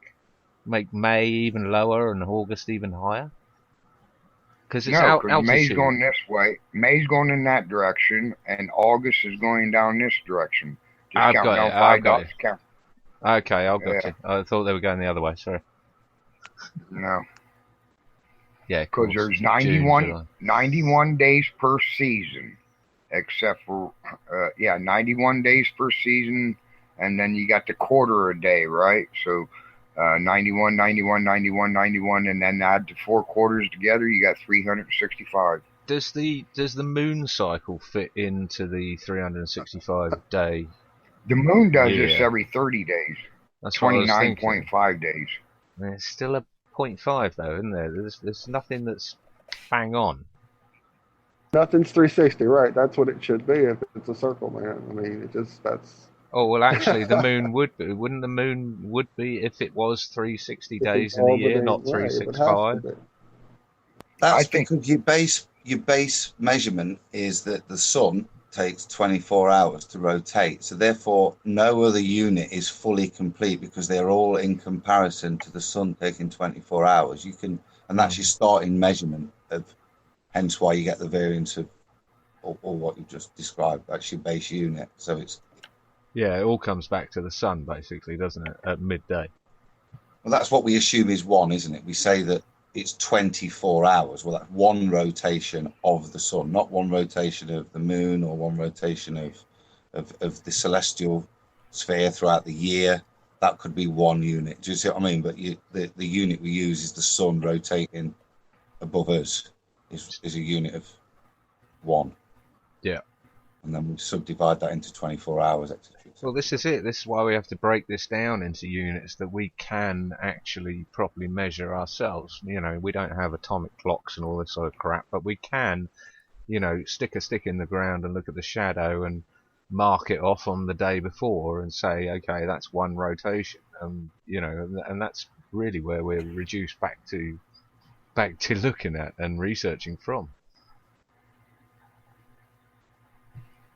Imagine what 5 years' time is going to bring when, people have actually had the time to process the data. Because at the moment, we're all pissing in the dark, aren't we? We don't know this stuff. We don't have back catalogues of almanacs of flat Earth data. Well, no, look what will happen. I mean, Hillbilly's describing experiments he's going to do, the data from that. That's, you know what I mean? And that'll inspire other people. All I've ever seen is you pick your standard analemma picture, do you know what I mean? But now, as Hillbilly's describing, he's going to start collecting other type of, and analysing other data with it, and that's already got me a little bit. I ain't quite got an outhouse to stick a camera to, but you know what I mean? But it's Well, someone in the chat's talking about the fact, Jimbo's talking about the fact that we lose 1 degree per day with the sun. He seems to know you, Hillbilly. Yeah, you mind if I send him a link? He's cool. He's from Canada. He's definitely a flat earther. Oh, not another Canadian. Oh, my goodness. I'm being silly because James of FullArmor is one of our best friends here is from Canada. So, yeah, he's welcome if you guys are okay with it. If my Skype ever catches up, I'll send him a link. I got a problem every time I pop it up. It doesn't respond for 20 We seconds. fight this thing every week, sir. We are thankful for everybody being patient with us. Thank you all for hanging out and watching. And there you go.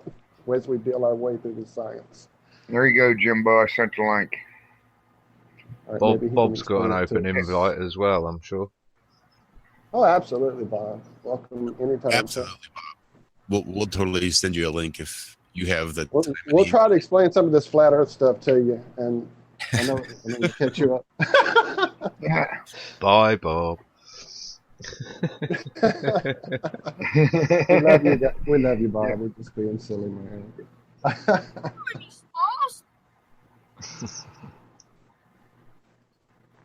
So, anything else, Hillbilly? No, I'm gonna wait until Jim comes in. It's self-explanatory though when you stop and think about the 365 by 360 degrees. It's just a little bit under a degree a day. Okay, that makes sense. Not slightly over, slightly under a degree a day. Well, I think we kind There's of Jimbo. touched. Oh, is that him? Welcome, Jumbo. Hello, welcome. Is he in it? Hi, Hello, everybody. Hi there. Welcome. Hiya. Well, I heard some talk about the solar day and the El Niño and stuff. And one big problem I see is that if people are calculating it with a true 24-hour day, big mistake, because the sun is like 23 hours and 56 minutes per day. That 4 degrees of regression, or that 4 minutes of regression, is 1 degree on a 360-degree sphere or circle, which means that basically the sun falls back a little bit every day, basically 1 degree a day. Does it ever And over speed up again 360 days, over the year? to the exact. Yeah, the sun has to accelerate and decelerate as it This ain't comes based off of to time, though. a This is closer, more based tight off. circle. This ain't based off of time. It's based off of solar moon. Hold on. Someone has some music going. That's right. Answer. Yeah, but irregardless, based on the solar The noon, phone's locked up. I can't answer my own damn phone. Uh-oh. They heard you on here talking to us. There we go. It's me. Don't Carry piss on off there. Google. because again, the solar noon is 4 minutes earlier every day. So this is one question. Is the solar noon 4 minutes Earlier every day. earlier every day? If half, it was half the at true year, noon on and the then 21st of June or whatever, then Hey, anybody ever have a cell phone you can't get the answer? I can't get this thing to answer. Just turn it off is your best bet, man. Hammer is your best Yeah, bet, just- I think. There you go. Cure it or kill it. So you're saying it comes up program Well, your well, this- computer to answer later it. every Smart day. computer. Does it ever come up earlier every go ahead, day? Does it balance itself was- out in Right, equilibrium that's what I throughout wondered. the Does year? it cycle about till it comes around again, or does it reset? Once a that's year what the it analytics returns says. to the same point. And this is according to the people who made these astrolabes or designed them over time or whatever. Their days apparently come out to 23 hours 56 seconds for it to work. But it must be speeding up and slowing down throughout the Maybe year that's to come just back the to the typical same average. place. Again, it's appears to be on a figure 8 ellipse, if you will, or infinite loop. Yep. And Well- again, maybe it does have a constant speed even at the different concentric circles as it moves inward. But irregardless, the point is that each solar day is not 24 hours; it is 23 hours 56 minutes. But that's And what that's I'm saying. big, You 'cause can't that's say the it's daily 1 23 degree. hours 56 minutes if it speeds up and Yes, you slows can. down. Because Yes, you one can. day it will be 24 hours 5 minutes, and 6 months later it'll be 23 hours 56 minutes. And do you see what I mean? It can't be. Well, if the distance, again, I don't understand it enough to know. I just know that for a solar day, it's a mistake to calculate it at 24 hours. That 4 minutes is the whole reason we have a year. What it sounds like is that you're describing the sidereal day, which is what ballers make up in order to justify. No. Hold on. It's what they use to justify why we're not 12 hours out when we're 6 months round the other side of the sun. It should be midnight, but it's still midday. So they use the sidereal day calculation, which is about 23. Is all I can say. That's an improper use of it. Like I say, it's flat, the sun is close and moving around us over our heads. So I'm just wondering, and what its apparent time is 23 hours and 56 minutes. And what are you basing that on, though? I mean, is that based on measurements that you've taken yourself? Astrolabes have a kind of a negative factor calculated in, which regresses the sun 1 degree per day. Okay. Right, so this is what I was saying. This is the cog mechanism that I'm talking about. The offset of the sun cog in an astrolabe is slightly offset from the center. So it's got a circle the same size as the Earth's equatorial equator, but it's offset by a few degrees from the center, from Polaris on an astrolabe. And that's why what's mirrored in an astrolabe is what I was saying in the second point, where the sun never changes its speed. It takes 24 hours exactly, but it moves on its own circle offset and in relation to the secondary movement over a year of the celestial plane above our heads as well, which creates the analemma. Got it.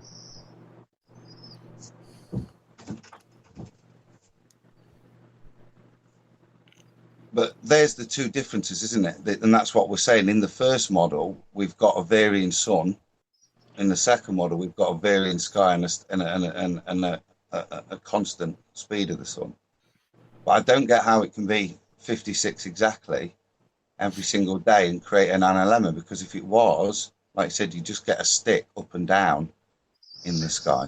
Here's one point. Again, the apparent motion of an individual light against the sky is different than when it's surrounded by other objects. It becomes like a part of a group when there are other things around. When we see the sun, it's alone.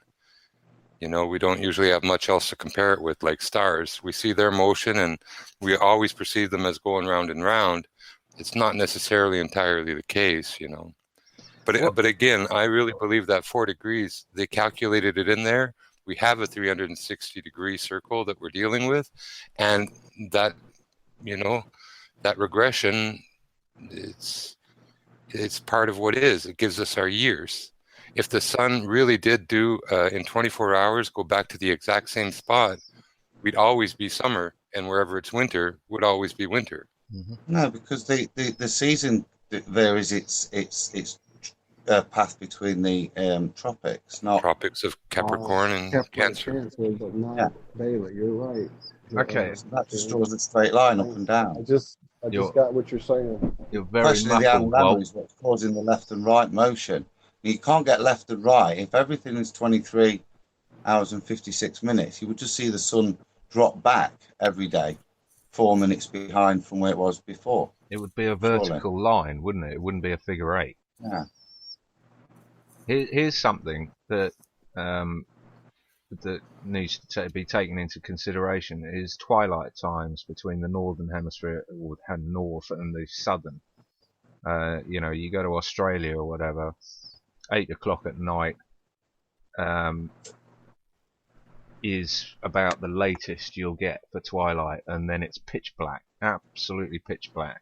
In the northern summer, it can stay light here until 10 o'clock at night, and even then you can see the glow of the sun tracing all around across through the north, back up and rising in the east.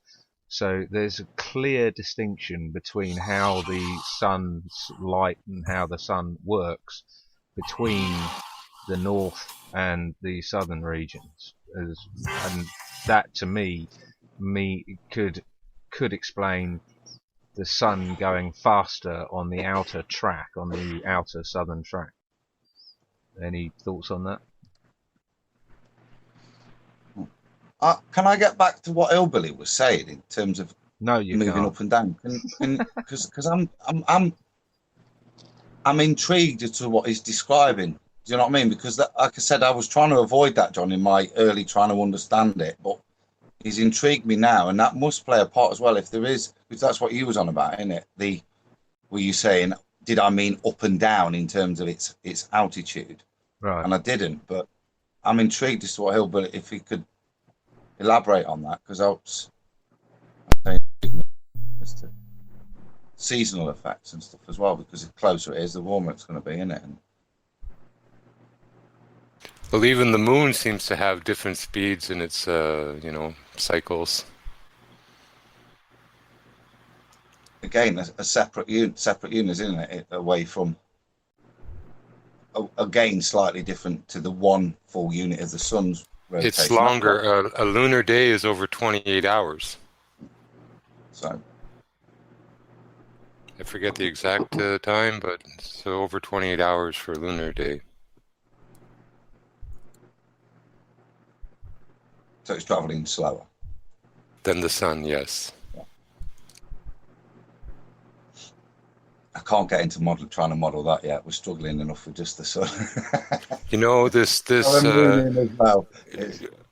2,000 years ago, people were using these astrolabes to even predict, stuff that we're trying to figure out now, and grasping at straws sometimes, trying to get certain notions of motion and other stuff, relative positions, angles, times. And this device, apparently, when you know how to use it, you can predict the future, pretty much, of that's what eclipses or events, celestial events. Ballers keep accusing the flat Earth community that none of our models can make the predictions that theirs can, as far as eclipses and etc. So it would be nice that we get that. I'm actually trying to get a friend to help me produce one on a Cricut machine, a homemade one, so I can start playing around with an astrolabe and see what it actually does. So hopefully I'll see what you're talking about. Apparently they have more than 1,000 uses, which include, if you wanted to know how high a building was, you can use it for measuring height. They surveyed Baghdad with these things. And again, people could use them to know the time of date, their latitude, predict other things. This was the computer of the day. You can print them out. It seemed to work real well. Yeah, even if you look at the clocks in old Europe, these are 500-year-old clocks. They include basically an extra ring over the face of the clock, which represents the Milky Way. These clocks also represented with arms the phases of the moon. And these clocks were based on the astrolabe. In the astrolabe, the very center of it represents the position underneath the North Star, the Polaris. I'm sure these things, a well-calibrated one and, designed like they did in the old times, would go a long way, I don't really know how to use one properly, and, I'd barely take a week or two to learn the basics probably, but, I know you can print them out. You can get PDF documents where you can print them out, cut them out, stick them together, and you've got yourself an astrolabe. But yeah, how it works, I don't know. I got a brilliant book for Christmas that has it's got probably 20 different ancient navigational devices that you can do exactly that. And a friend of mine has it right now. There's supposedly cutting me one out. There's a book as well that was written by some English dude for his 11-year-old son, and it was on how to use the astrolabe. I can't remember the guy. He was a very famous guy. I could visualize three people, say in America and Canada, whatever, more or less 500 to 550 miles apart in a triangle, and triangulate the position of the sun. And again, 3, 4, 5 triangles, they work for mathematics.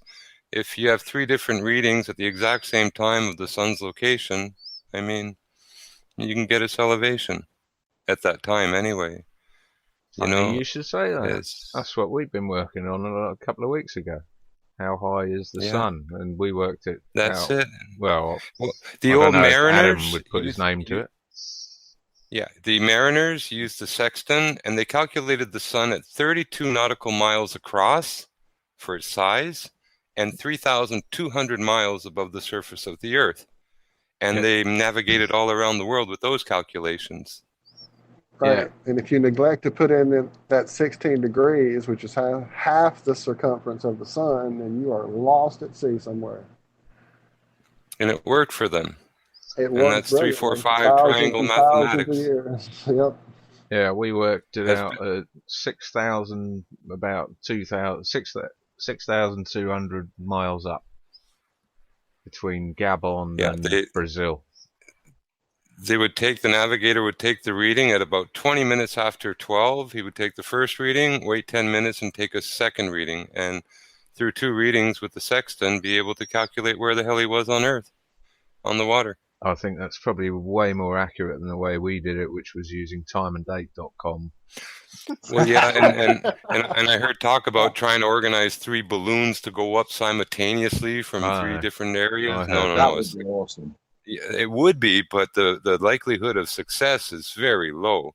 There are too many factors: winds, clouds, storms, shear, whatever could frick up one or more of them. Unless they were in complete communication with each other and measuring telemetry. And you can't guarantee the elements and what's going to happen, the weather in 3 different areas.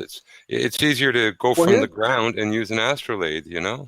Here's one thing about that idea with the balloons that always came to me. If there was some way to have those balloons be tracked in complete telemetry, in other words, angularly. So if they leave at areas that are far enough apart on the ball, they should go up at different angles from each other. But if they leave at that same distance on a plane, they should go up angularly at the same ascent. You know what I'm saying? They should go up parallel to each other, basically. Yeah. Not at angles away from each other. But if there's a way to track that, I don't know. The tracking and wind and all that thing again, Yeah, but Sorry, Aaron. I was going to say, if you were 30, 40 miles apart and sent the balloons up and had similar altitudes, you should be able to account for enough curvature that if you've got the same altitude and they're on a similar plane, do you know what I mean? There must be, and you can get 3 or 4 in a line, then it doesn't really matter where they drift to as long as you can get similar altitudes, can't you? Or you can take various photos of various approximate altitudes. I don't think you even need similar altitudes as long as you've got the data, the telemetry data from all of them at the same time, live. Yeah, you should be able to see it if it's. Yeah, well, you should be able to plug that into a CAD, AutoCAD, and it be able to do the calculations to show you, that it's a different height, a different angle, whatever. But then you should. I mean, we can put a man on the moon. But we can't do this. We can't figure this out. It's probably why we haven't been back to the moon. Heck, for that matter, we should be able to take a theodolite and look at 3 different cell towers in 3 different directions and get them angling away from each other 3 different ways if you're in the middle, if you're in the middle of that triangle. Shouldn't we, if it's a ball? I was just thinking about that whole ascent thing again. Well, it's 60 miles away, that view from Chicago.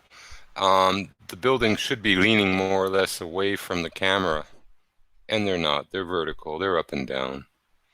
You look across the lake to Toronto and you see the tower. It ain't leaning away from you at 20 miles away. Or there's no lean.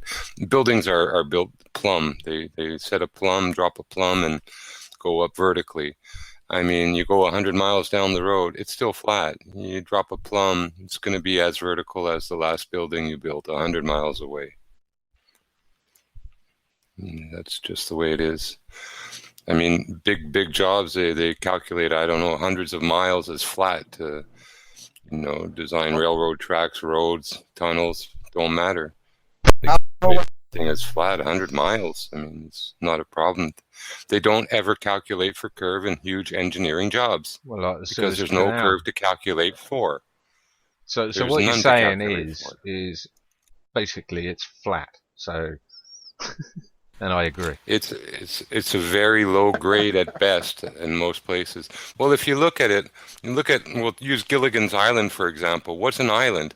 It's just a rise of land with a high point somewhere in the middle that slopes down in all directions, sort of like a parasol.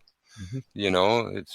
It's not truly flat everywhere, but it's generally flat and banks down or grades down to the water level, the sea level, whatever, the island is surrounded by. But this is what I'm talking about. I mean, it's what we're doing sort of weekly on a basis is tickling the fancies of these globalists.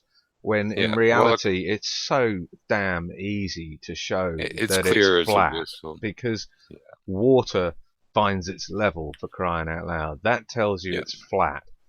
And the Michelson-Morley, Aries, Sagnac experiment, a gyroscope tells you it's not moving, or a ball. So, I mean, and they claim to measure the curve hundreds of years ago with a cheap old gyroscope. Today we have, I don't know if it's 1,000,000 times better gyroscope today, that run at, 20,000 RPMs for half an hour, and there's no detectable motion. Who's kidding who? Yeah. It's like, these all convenience stuff, like a bullet is affected and you calculate the Coriolis. An airplane, no. The rockets and the shuttle, yes. How come it applies for one and not the other? Why this selective Coriolis, and why does the Earth rotating underneath the Earth affect a bullet and not a plane? But it benefits the space shuttle when it launches and gives it an extra 700-800 miles an hour when it takes off from NASA. Because they want their cake and they want to eat it as well. Yeah, well, I mean, if people aren't alert enough to say that absolutely does not make sense, it's illogical. It just doesn't add up. Well, airplane flights they east and west. Well, yeah, I can see where a bullet you calculate it, but a plane, no. But yes, for the shuttle and NASA. But not for a balloon. I mean, it's just obviously anyone who can accept that is not into math at all, or not into common sense. And they're ignoring physics. Oh, do I have some films? Look, these astronauts up with their tethered satellite and all their Coriolis in space and gravity. My God, when they lie, they just, the one, he makes a statement where he actually has to totally inverse the conservation of angular momentum. Yeah. If you know your physics good, usually something spinning in a circle has to be tethered. It has to have something holding it. They claim gravity is what's holding this and that, but that's another story. But normally, angular momentum, if nothing's tethering it, if something's going in a circle and being held, if it's no longer held, it goes off in a straight line on a tangent. Yep. Perpendicular to where it was being held from. Yeah. Yeah. And that's the same thing, all the oceans should be bunched up on the equator if we're spinning like that, but no, gravity, none of it makes any sense. I try to tell people, if you believe space is a vacuum and that they just punch through our atmosphere and get out there with spaceships and do spacewalks, and I want to see someone who believes that take a Coca-Cola can, put a vacuum in the top half of that can, and regular air pressure in the bottom half of that can with no barrier between them. Any driller or oilman will tell you that. Well, just show us any differential between two mediums without a barrier in between them, full stop, on Earth. Show us that. And this is why we never, ever, and haven't in the history of space seen an astronaut in a fully uninterrupted shot go from an airlock to outer space. Mm-hmm. And they never look at the moon. The moon, they should have wonderful shots of the moon by now. They've been up there how many years? few decades now, It's 16. and they've years. never turned the camera at the moon or, flown past it and say, hey, there's the moon while we're doing our spacewalk. What? Yeah. No one's ever asked the question, why don't they show the moon? It's got to be up there somewhere in 30 years. Well, it's more than like that. they can go to the moon 6 times and not one of them take a Polaroid with them and take a few snaps of the moon. We all do that. We all drive past the Great Wall of China and selfie ourselves, looking the other direction, not looking at all at the Great Wall of China. We all do that. When we're on a plane, we take pictures of ourselves instead of out of the windows, and yeah, it all makes perfect sense.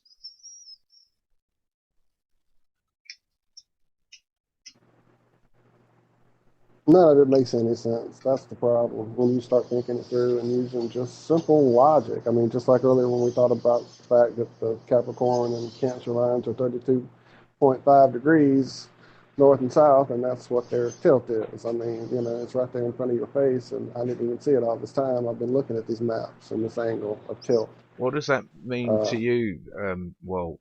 Is that the 666 well, that was just going back to that sun is it... thing. But that's back to the analemma thing that we were talking about earlier. I mean, some of these things are right in front of your face if you would just think them through. Look up at the night sky and think about the model they give us. The sky would look like a laser Pink Floyd show every night. It wouldn't be the same constellations progressing across the sky.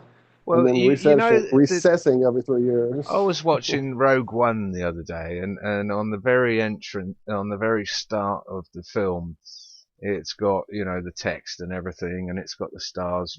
You know what I'm talking about when they're showing you, visualizing you going through the star field or whatever. They actually have parallax in that, so they've got stars, all different stars moving at different rates all over the place, which is what you would see. That's not what we see at all. So every time you're watching Star Wars, you're looking at what you should see if we were on a spinning ball in space, like they tell us, hurling around with all these different stars and things up in the sky. But that's not what we see. All the stars move in unison, all together, staying relative to each other in distances, which can only really mean one thing, as far as I'm concerned, is that they're all on a similar plane, i.e. they're all similar distances away. Well, let's not forget that when we look up beyond the horizon line, we get those Superman eyes, and suddenly we can see quadrillion miles away. Or the light, I'm sorry, I'm wrong. The light coming from quadrillions of miles away is hitting our eyes. So I apologize, I was wrong. But wouldn't that mean that all the light from all those stars that are further out that you can't see with the naked eye? Oh, we lost Walt.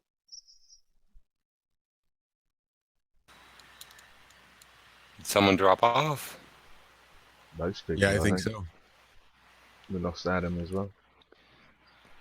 Yeah, I got a thing with vacuums too, because they're just that powerful. I mean, if a valve fails on a tanker car on the railroad and, some gas evaporates from inside the tank and it forms even a bit of a vacuum, it collapses, it crushes it. Absolutely. Yep. And so it that's took over an inward. Paradox to get me kicked out. Now, on the ISS, they're supposed to have some atmospheric pressure inside a little thin metal tin can, and it's not being torn apart outwardly as opposed to being crushed from an inside vacuum. Wow. I mean, it's just preposterous. James, let's talk about the pressure changes too. You're going from minus 200 to plus 200 every 45 minutes. You tell me what material takes that beating? Continually, every day for 16 years, or as long more as you times have a day. A flimsy door lets that pressure regulate, right, James? You're supposed to have valves. But another problem is too metal fatigue. I mean, I don't know how many years ago it was, but there were a few airplanes that sort of tore themselves apart. One was an island hopper in Hawaii, and it had done over 10,000 takeoffs and landing. And the rivets in the metal, they stress and they pull and they tear. And part of it, the top canopy or the top shell of that plane tore off. A passenger was sucked out, but the plane managed to land anyway. But the point being is that metal suffers fatigue. It's entropy, If this isn't thing, yeah, if this thing is going around and in an arc, it has to fight a force. It's under stress constantly. And there's we're no talking metal. 17,500 miles an hour. Right, and let's not forget all the pushing off the walls they do to have all their fun, bouncy time. What's the fastest we could reproduce on Earth in an experiment? Adam, you might be able to help out. Like, could we do an experiment to speed metal up that fast to see what would happen to metal at 17,000 kilometers? Good luck. Well, no, other than doing it at 17,000, but the thing would be the temperatures, wouldn't it? As you explained, the extremities, and wouldn't that? Well, crystallize it and make it brittle, because that's how you knacker. Can we get a sample of some type of the comparable aluminum or whatever that's junk buckets made out of, and simulate going from? Could we maybe recreate -200 and +200 with a blowtorch or a fire, a smolt or something, and then with nitrogen? Could we do that to show that after maybe 30 minutes or not 30 minutes, 3 days, that the thing would obliterate because of the constant changes? Also, these rays, solar rays, including X-ray, gamma ray, whatever, they deteriorate metal, they deteriorate plastic, they damage cells. I mean, even the metal suffers fatigue from radiation. Everything is wrong about their story about being up there. Yeah. Totally. It's a big Hollywood type production, and people bought it hook, line, and sinker. But again, if you take a bunch of people who don't really know anything and feed them this forever, and they don't have any other information, it becomes their gospel truth, their Bible. And it's delivered by priests and white schmucks and so-called, the cult of science, the new church. They don't see the construct that happened around them. This education system that gives us the Big Bang lie, the evolution lie, and the heliocentric model lie. It's just an attempt to crush religion and become the new God and the new church. They're just making who would know there's a way? Only God would. No, NASA knows, not God. You know what I'm saying? Well, as long as they're standing on the shoulders of God, pretending to be God, is all they're doing. As long as people are still defending the moon landings, then we have a long way to go. Well, I understand that because for, all my life, basically, till a couple of years ago, when I looked at NASA images of, Apollo and all that, it was real to me.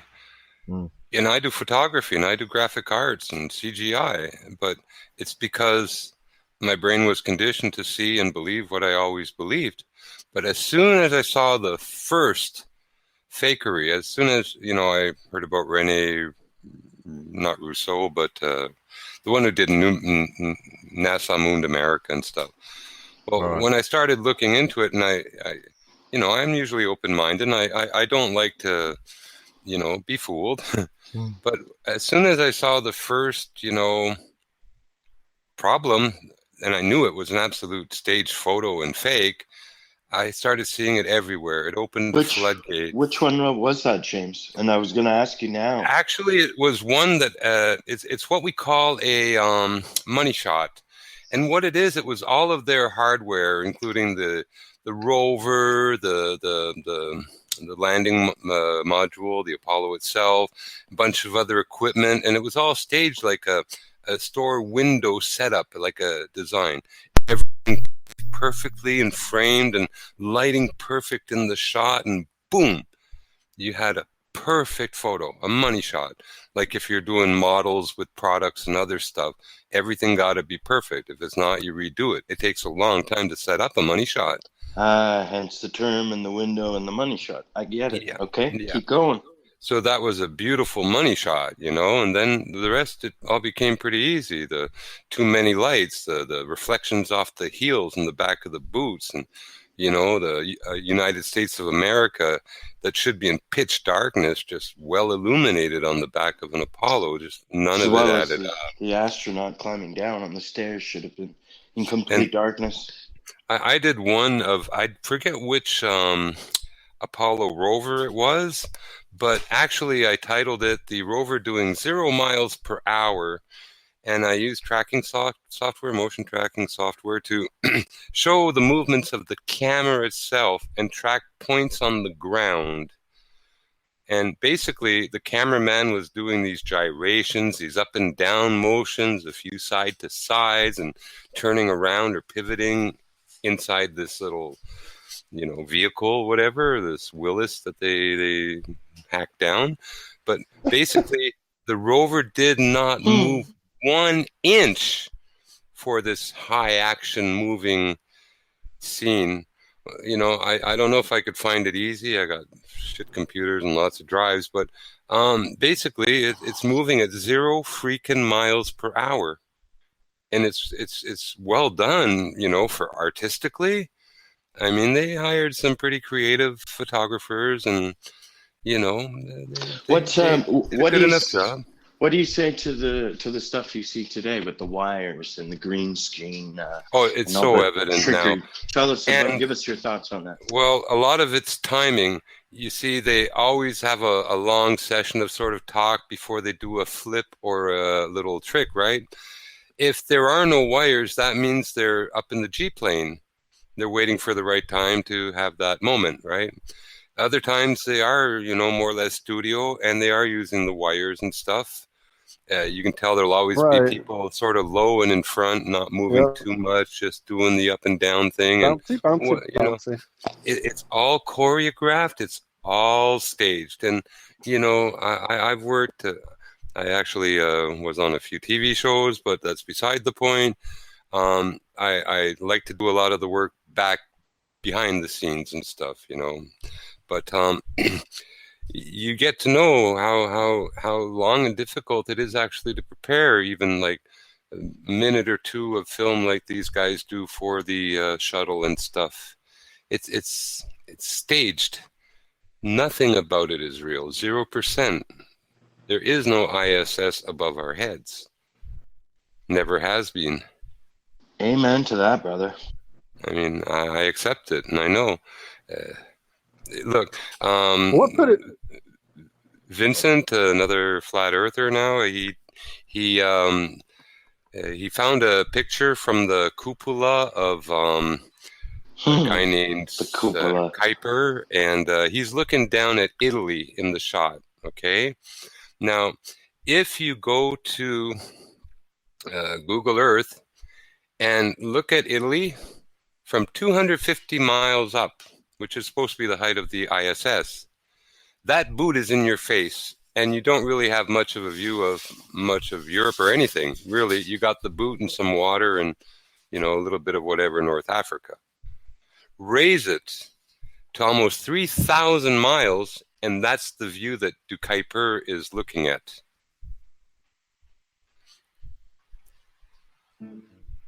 Something's wrong. And that same photo, they removed the view of Italy for another shot and put one over the ocean. But it's basically the same photo, just the view in the cupola is green screened out or whatever, and another image put in. More fraud, you know. But the fact is, just looking at that cupola image of this bozo, looking down at it longingly and like it's so beautiful and stuff, is a view or a perspective that is over 3,000 miles above the Earth. Well, it's impossible if that stupid shuttle is only 250 miles up.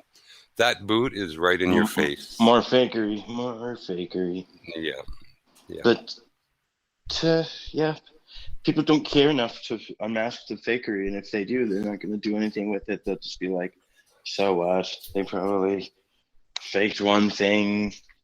You're nuts. The people, no way. They're involved. They're not faking the, 20 million a day they're taking from us. That's not fake.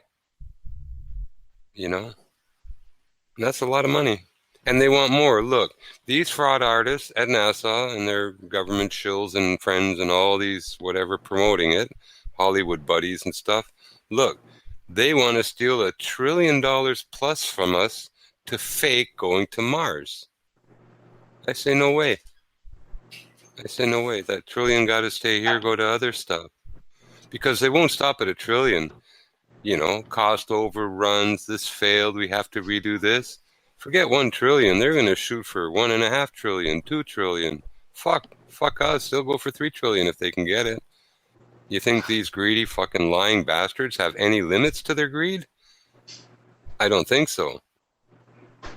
The only limit is people like us who are awake to their fucking bullshit, willing to say something and try to alert other people. Look, this money, look, we have bridges falling down. We have freaking roads with potholes as big as Lake Ontario. What? You know? I don't know. It's the wrong people and the wrong little cult is in control, I guess. I think They gotta go. I think you're hitting And the it's so nail on the simple head, to to see. be honest.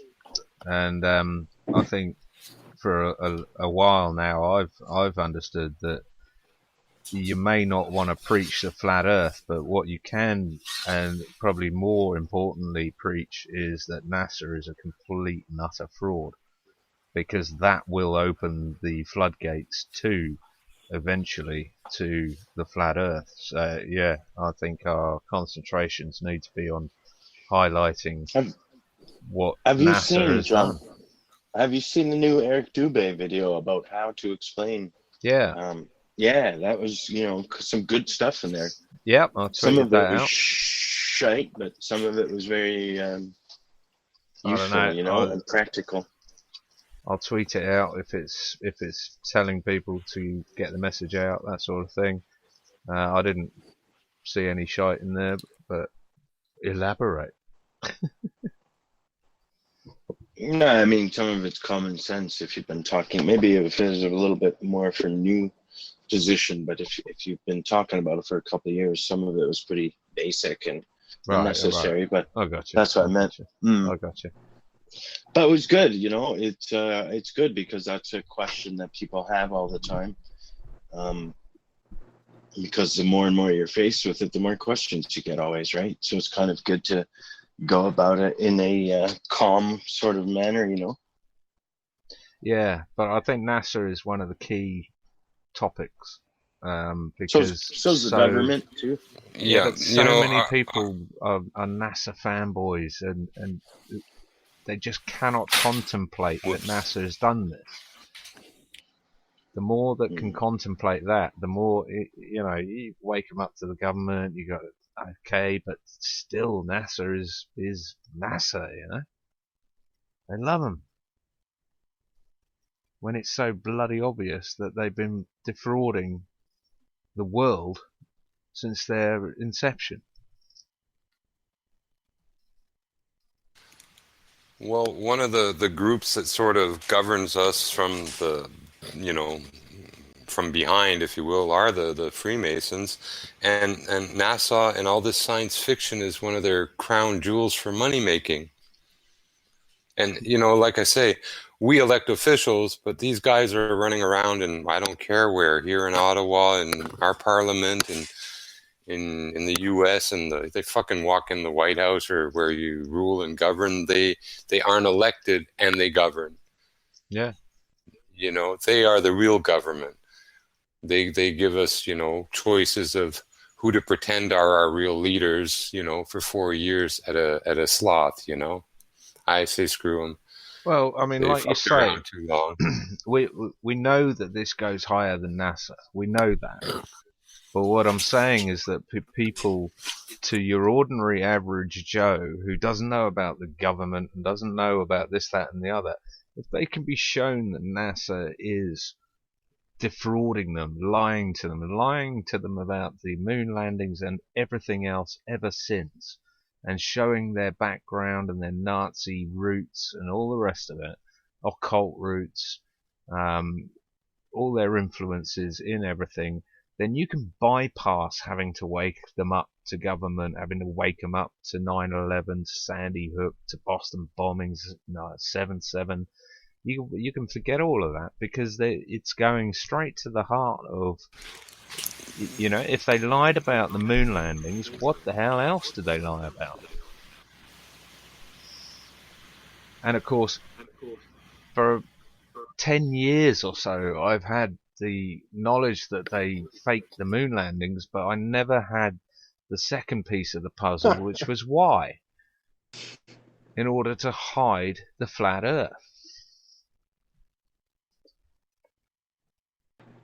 I laughed because that was one of my deals, was fighting with myself being such a NASA fanboy growing up, trying to wrestle with could that fit into this whole flat Earth thing. I mean, I had looked into the fakery of the moon landings in high school and had convinced myself that all the fakery I'm seeing from the first mission, okay, yeah, we had to fake it. We couldn't get there. We had to beat the Russians. JFK had made his big speech. So, we faked the first one. But after that, we did them all. That's the level I was convincing myself, tricking myself. So it's hard. It's hard to break. I mean, they feed it to you in every show you watch, every movie you watch, every TV. I mean, it's everywhere. So it's a programmed NASA is love affair. Hard drug to break. Yeah, it's a programmed love affair. The science fiction drug is hard to break too. Well, it was like being told that Santa Claus Well, it's didn't tied, exist. right? Tied together. Because I grew up reading science fiction, all of it. But it's called science fiction, so I know, but they keep telling you too. What science fiction now will one day be science fact. The anticipation is that this is just around the corner. I think it's more akin to the emotional connection we were programmed with Santa Claus and the Easter Bunny and the Tooth Fairy. Everyone around you told them they were real. Your parents were in on it. Some people would have fantasies of being on Mars with a transgender. It's science fiction. You can have what you want.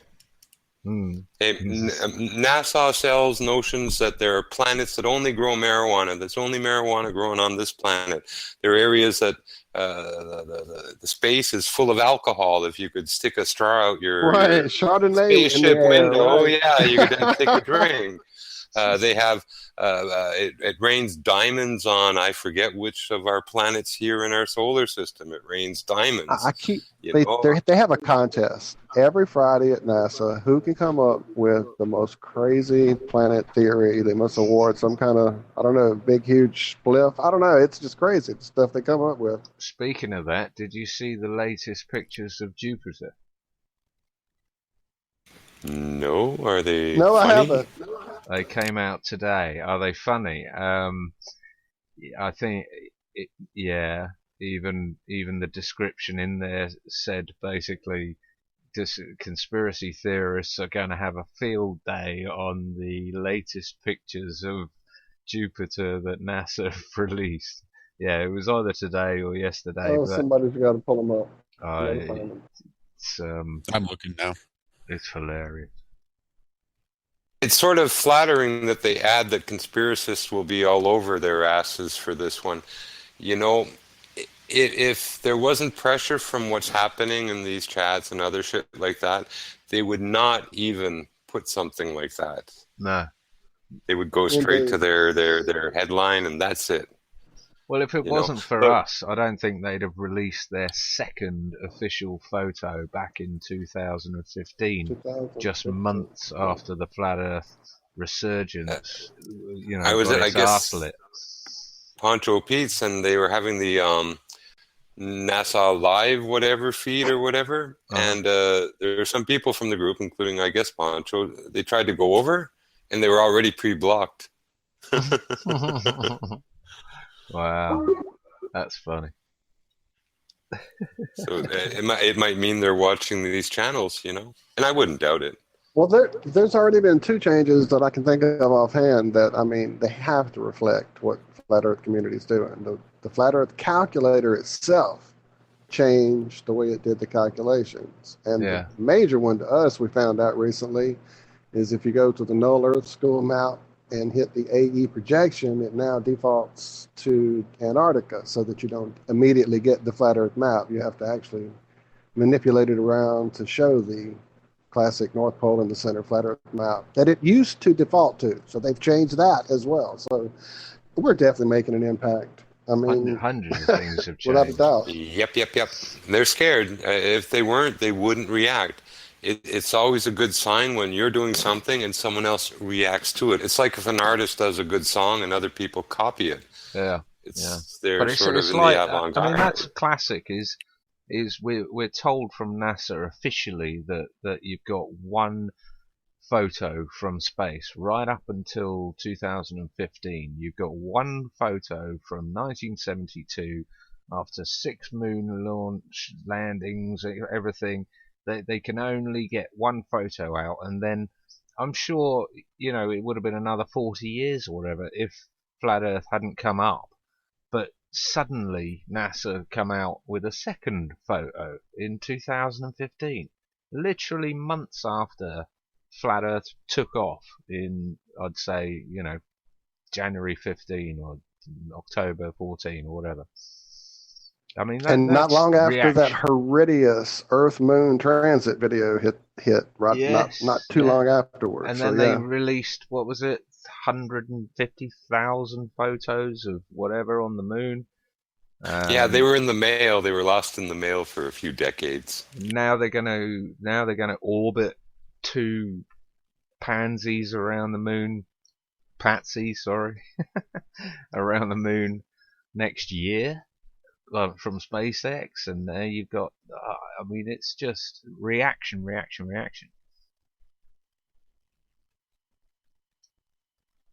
Even on TV now, haven't they? You've got the front cover of the Radio Times with a huge globe on it and Brian Cox, and then you've got, someone was telling me today on Twitter that there's on Channel 4 Saturday nights they've got Earth from Space or something. I don't know because I don't watch or don't have TV, so you couldn't pay me enough to watch that crap. That's the one that, as James was alluding to, I think, in terms of them undoing themselves, NASA. That my lad was watching the advert for that tonight. What is it? What is it, Random? Because I don't know. I don't. All I saw was him turn and laugh because I was reading something on my phone, and he turned and laughed, and there was the NASA image with the green glowing atmosphere, and he just laughed and said that's CGI. So that's an 11-year-old. So, like you alluded to, they're undoing themselves with their constant need to prove a point, prove something, to demonstrate something. It's becoming quite obvious. And they're not spending the money getting did you find CGI, are they? Jupiter? Sorry, Adam. Did you find the latest pictures from Jupiter?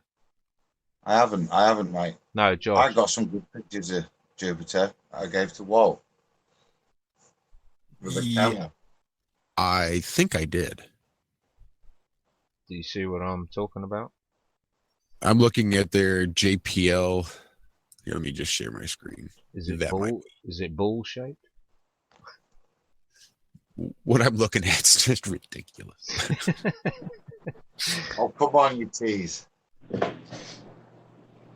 Once we look at this, we should look at Adam's pics. He sent his little video. That was pretty awesome. It must be Matt Powerland made these new pictures or something. I think Matt could do a damn sight better job. That's amazing. That's a gas. Is that Jupiter or a moon of? All I'm reading, it says featured image, and it says Maven, artist's concept. No, that's not what I'm talking about. That's not what I'm talking about. Latest pictures of Jupiter released today.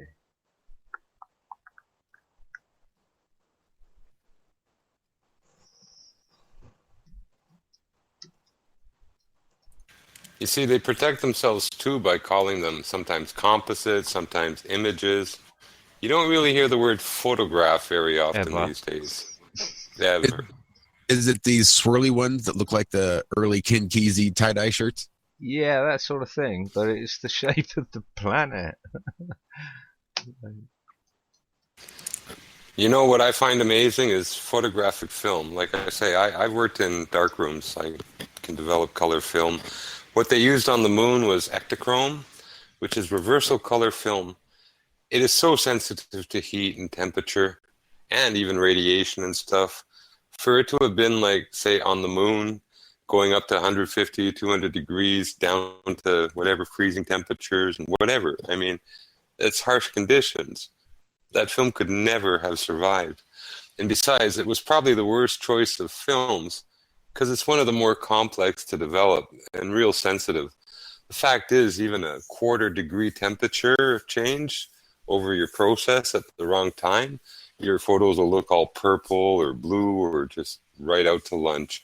And that's why they have color compensation filters to sort of compensate for imbalance in the colors because of temperature and the way everything worked. So, like I said, there's no way that these clowns were up there with Hasselblad cameras with, you know, either cellulose acetate or just regular acetate and either, you know, gelatin emulsion, or they could use egg white for the emulsion.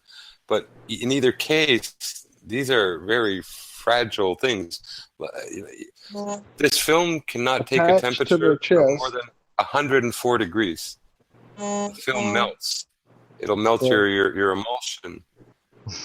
But yet it didn't melt on the moon. It didn't get any spray radiation, cloud up one iota.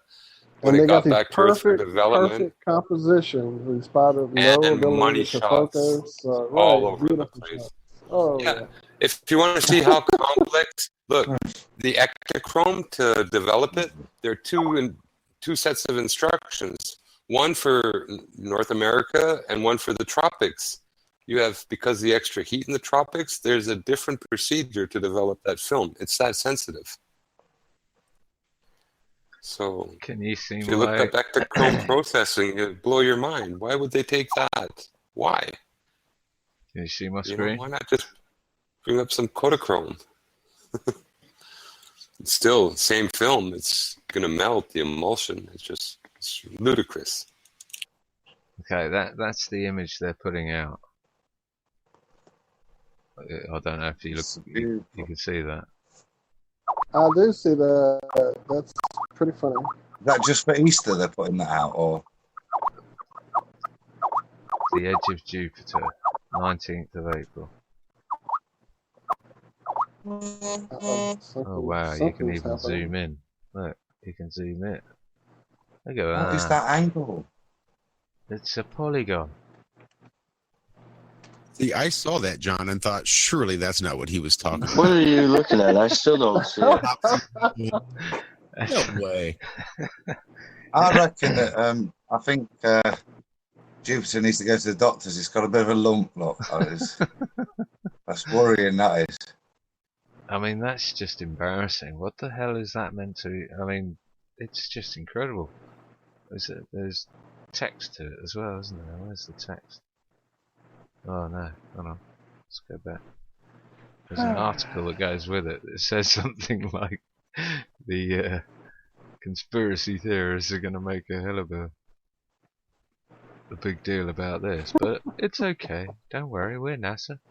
We can explain everything. Come on, you bag of shit. There we go. What? This enhanced colour Jupiter image taken by the JunoCam imager on NASA's Juno spacecraft. Go on, Joe. I got a question again from the audience, and the question is, if and she just asked if you don't mind sharing, is why that the powers that be keep the flat Earth a secret. Kind of a basic question, but good to kind of go over again. Go on then, James. No. Go ahead.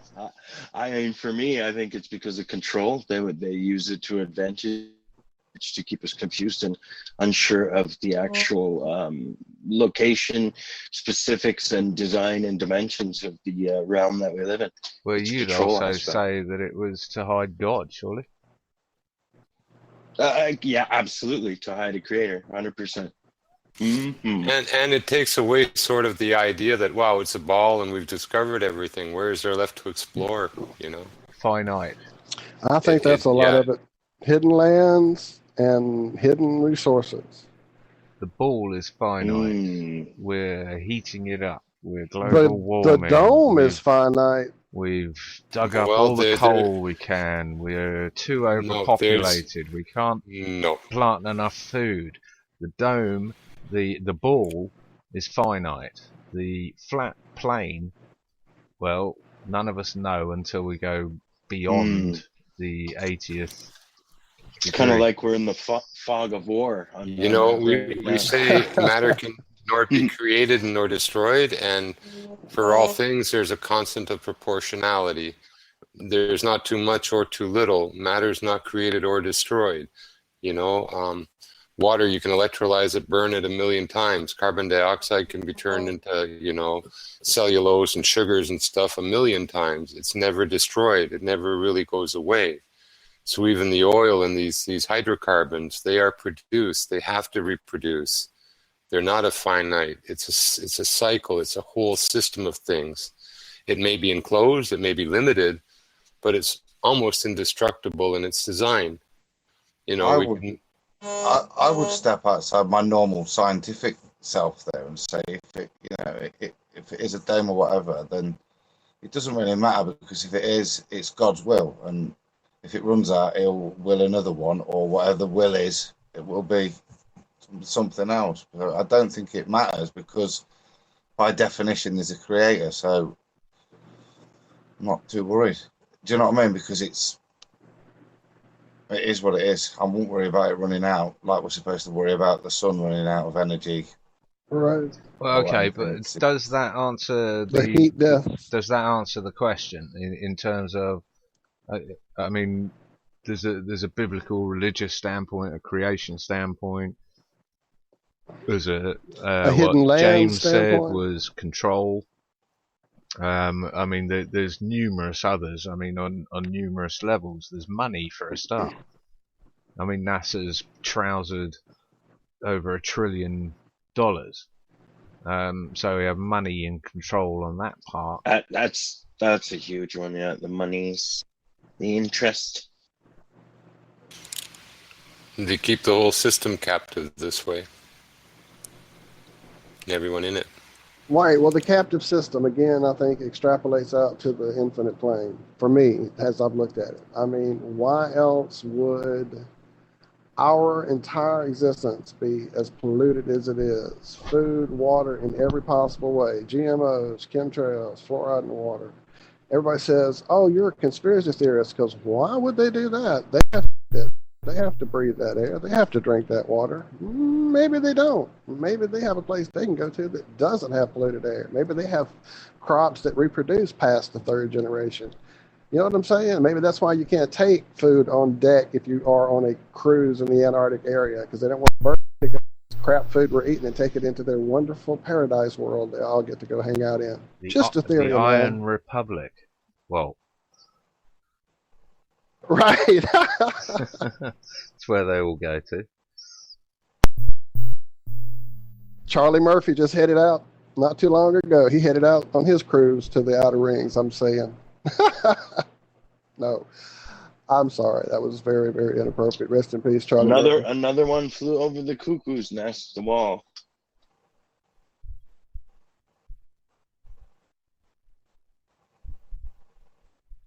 Did we lose Jimmy?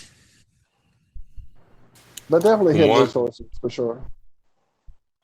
Someone just dropped.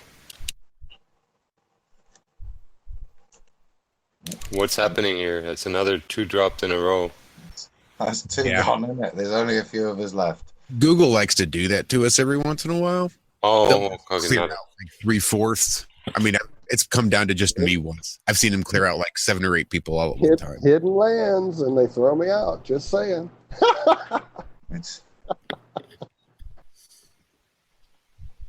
You only worry if they don't come back for a bit, James. It's kind of right. That's when it's a panic. Then it's an issue. Well, I'm gonna go Anyway. make myself something to eat. It's been nice, gentlemen, and keep up the good work. You know, more Thanks, Jimmy. information to more people, and that'll help to get it done. Y'all Really enjoy. nice listening to you, Well, mate. Thanks. Yeah, Y'all great enjoy. talking to you. Cheers. Definitely stay in touch with us. I don't know if you have Twitter. Are you on Twitter, Jamie? The only real connection I have is with Vince and with Hillbilly. I got Hillbilly on Skype, and I got Vince's Okay. email. That's really Well- my resources. Well, add IronRealmMedia to your Skype, so we definitely can Okay. keep in touch on some of these things you have going on. You have some definitely great ideas. I want to keep up with what you got going on with this, with these ideas with the sun, my friend. And we thank Sure you for showing up and hanging out with us. Okay, Yeah. I enjoyed it too. Thank you. Cheers. Awesome. Enjoy. Thanks, See you Jimmy. then. Thanks, James. Take care. Right, moving on. Moving around. That's good Are we stuff. approaching our top of the hour? Not too long off. No, yeah, we got about 7 minutes or so before we hit our 3-hour mark. Well, hi to all in the chat room. I see it's grown a bit. We have Antonio Subarat's there. Rock Vibrations has joined us. The Mega Wordy, welcome. Trying to scroll back up and see who I may have missed. Dundee is always hanging out. Welcome. Sharon, hi. Glad to see you here. Flat Earth Ranger, thank you. Oh Lord Hum, well, I missed you. Hi, oh Lord. Glad to see you here. Bob still hanging out with us from Globe Busters. Further up, looks like Jimbo and the guys we just talked to. So I'm back far enough. I think I've said hey to everybody. I think you have. We thank you all for hanging out with us as we've enjoyed these Flat Earth Fridays with you all. Sorry about You guys bring some great stuff to the chat. A lot of great stuff to the chat.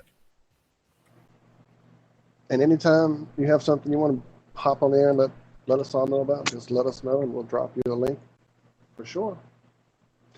And all our contact information scrolling across the top of the screen there for you live. So you can call us on Skype. You can get us there on our actual flat line. You can find us always here. There's some information on us on Twitter. My goodness, we're everywhere. We are everywhere. We are at IronRealmMedia on Twitter. You can find us on Facebook too. We have a Facebook page. We are just search for Flat and Free on the Iron Realm, and you're liable to find us, or IronRealmMedia, either way. Where else? Twitter, well, YouTube. Can't find us there. You're probably lost. Correct, sir. We are. And call us 304-503-FLAT. That's it. 304-503-FLAT. Now, we're not technically leaving here at the top of the hour, guys, so hang out. We're not going anywhere.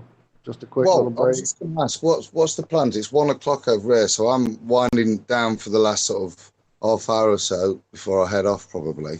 Right. Well, we're just heading into the fringe part of the show, the last mad hour. I might just unveil the Moonlight early plans then and invite a bit of feedback, maybe. Absolutely. I would love to hear more about it. It's very intriguing. Go for it. You going to share your screen? Yeah, I'm just going to turn the camera around, guys. There we go. A little teaser preview to top of my show you what's coming up in the next hour here. Yeah, so Explain John, what you're doing. John set me a challenge in the week. I said I've never done the Moonlight experiment, but I would if there was a reason. So apparently there's been a bit of questioning on it. So we've been setting up the equipment this week, and we've kind of built this monster. So we've got a number of different probes. It's running at the moment. I don't know if you can see very well. Can't get the light any higher. So I've got a number of different probes, and this probe here is connected into this probe as well. So they give dual reading, so I can flip between the temperature on this or the temperature inside. And then here we're under this lovely Lego shade. Got a similar one. And inside the box, so there's no light can get in there. There's another probe, so we can flip between those. And then here, John, you've got to say it for me. There's a anemometer. Thank you very much. And that tells wind speed and also air temperature. And then this is just me being a bit geeky. So I've made a little mount to put a compass on so we can see what the wind speed's at. So you're basically going to put that out in the moonlight and have the right-hand side in the shade and the left-hand side in the full moonlight. Is that right? Yeah. Cool. So we've got the probe in there. That's going to be locked away. And we're going to do this over quite a amount of time so that we can take readings, because what I'm finding is the different compartments react differently to how they're being exposed to temperature, which is some of these readings here I've been taking with adding heat and cooling down and so on. So we're going to get a feel for how each zone works, because obviously we've got them out in the air and then locked away. So this should be quite an interesting one, because this is kind of like an opposite greenhouse.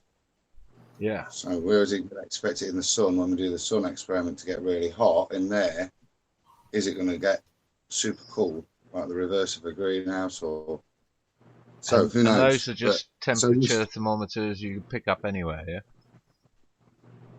These ones are calibrated. They're pharmacy fridge thermometers, so they have to be calibrated to, I think, within about 0.3 of a degree accuracy.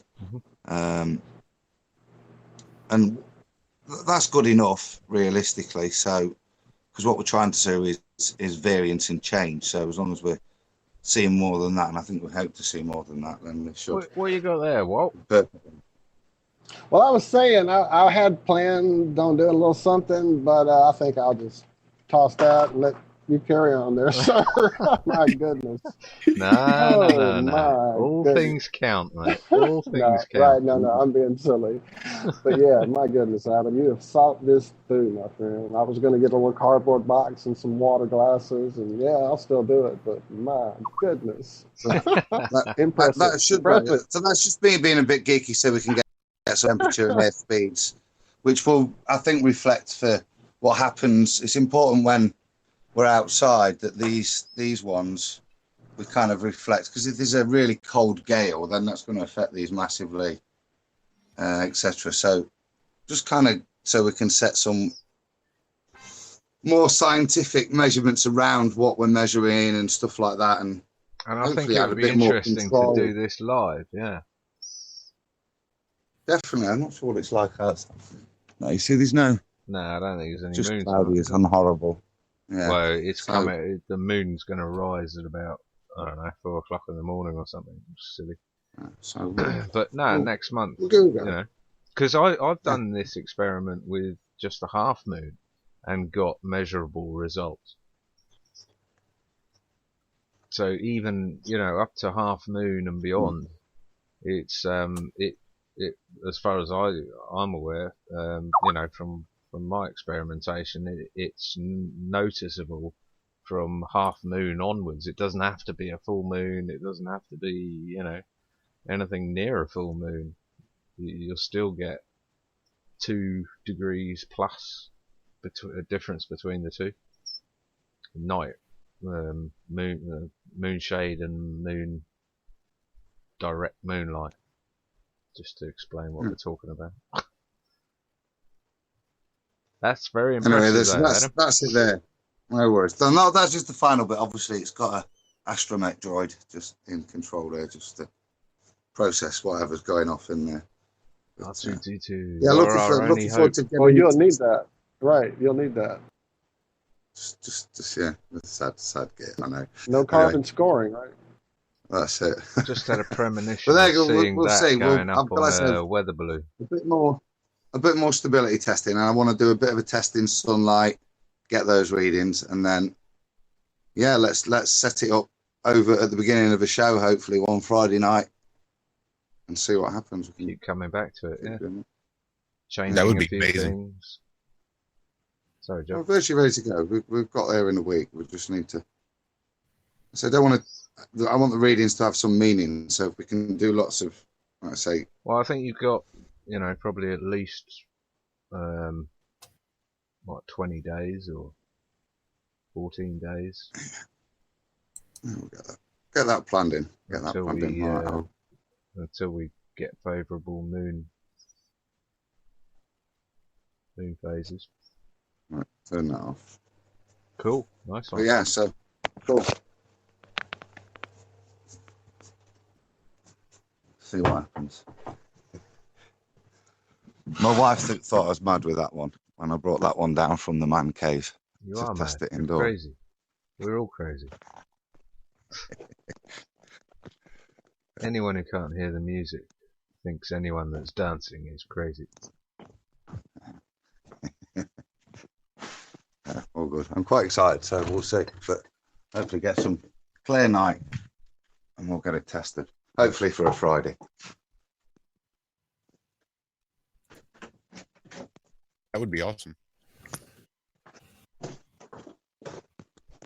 And I will say that we are at 3 hours. So that means we are ready to take a little break and head into the fringes of the realm. Yes, So you guys hang out with us here in the chat.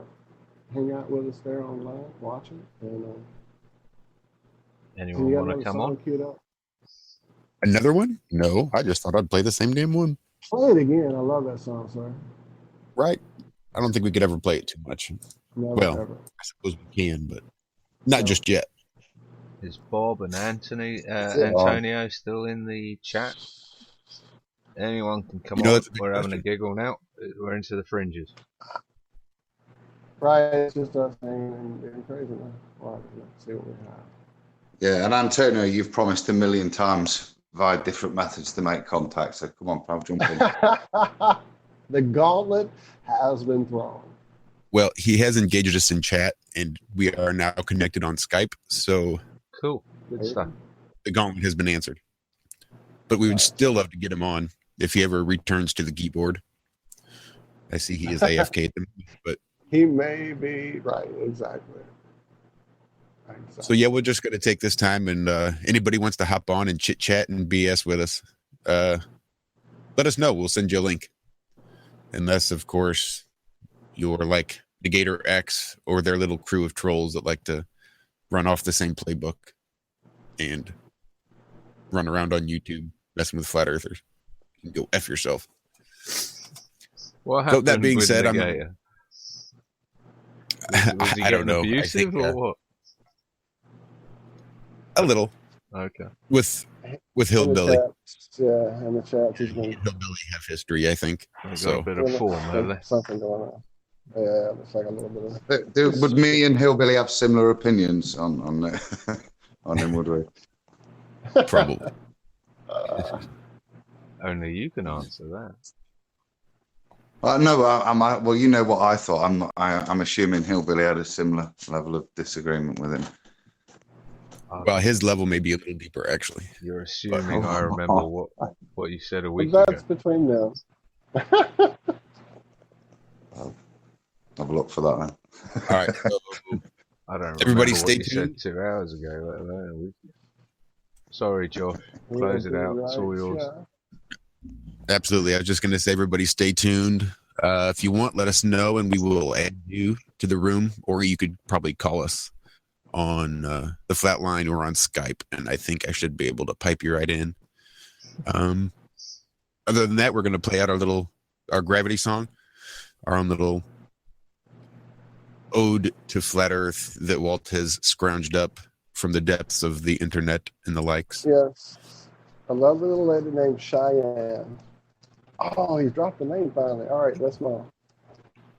That's it. So anybody that heard that, excellent. If not, good. So here is her song, Gravity. I'll see you all in a little bit. Hello.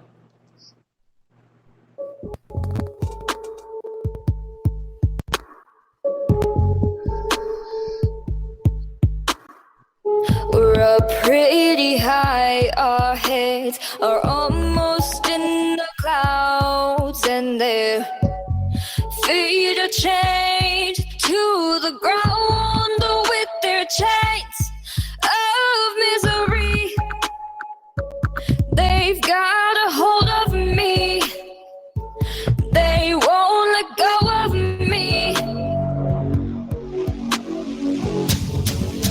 Let go of me.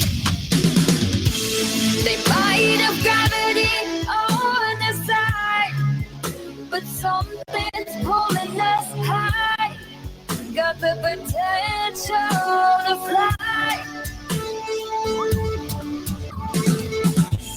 Don't let them be hold you back from this one incredible chance. They're lucky to have had a glance at you, or you defy gravity. They can be cruel and mean, and a smile can be the sign they're missing out on their rainy day. They might have gravity on their side, but something's pulling us high. Got the potential to fly. Don't let them be what holds you back from this one incredible chance. They're lucky to have had a glance at you, or you defy gravity. You defy gravity.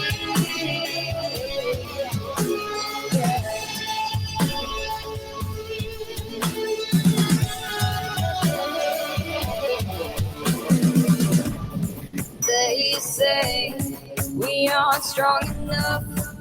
We don't have what it takes. I say, yeah, they're wrong enough, and we'll show them someday. They might have gravity on their side, but something's pulling us high. Got the potential to fly. Oh yeah, don't let them be what holds you back from this one incredible chance. They're lucky to have had a glance at you, or you defy gravity. You defy gravity. You defy gravity. Yeah, yeah. At you, or you defy gravity. You're listening to IronRealmMedia.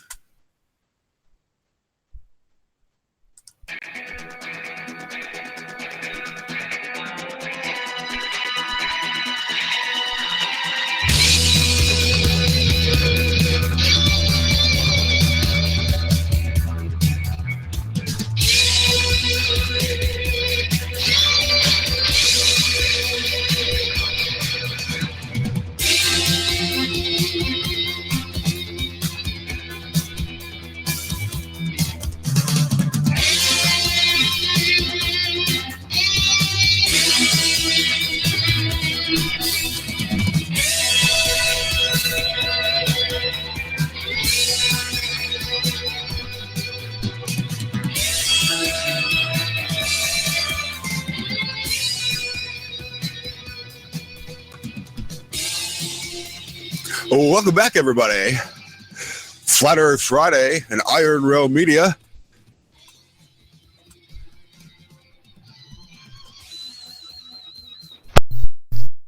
Welcome back. It's Friday. We hope you're having a great day out there. Hope you guys are great. Skies are looking good. It's a little overcast here, a little cloudy on the value side. Temperatures about, let's see, 74 degrees. What's it looking like in your neck of the woods there, Josh? Are you kidding? Josh is broadcasting from deep underground in the limestone cliffs of the Midwest United States. I'm in the basement, man. I can't see shit.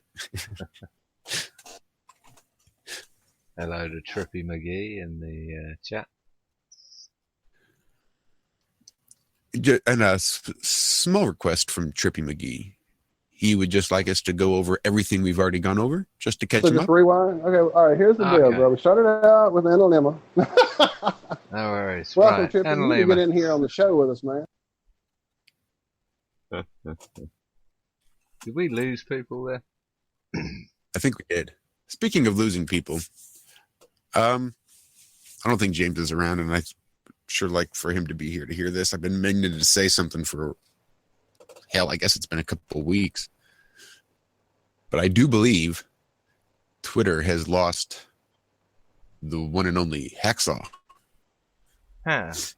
I was thinking this yesterday. Say again. Manbeard.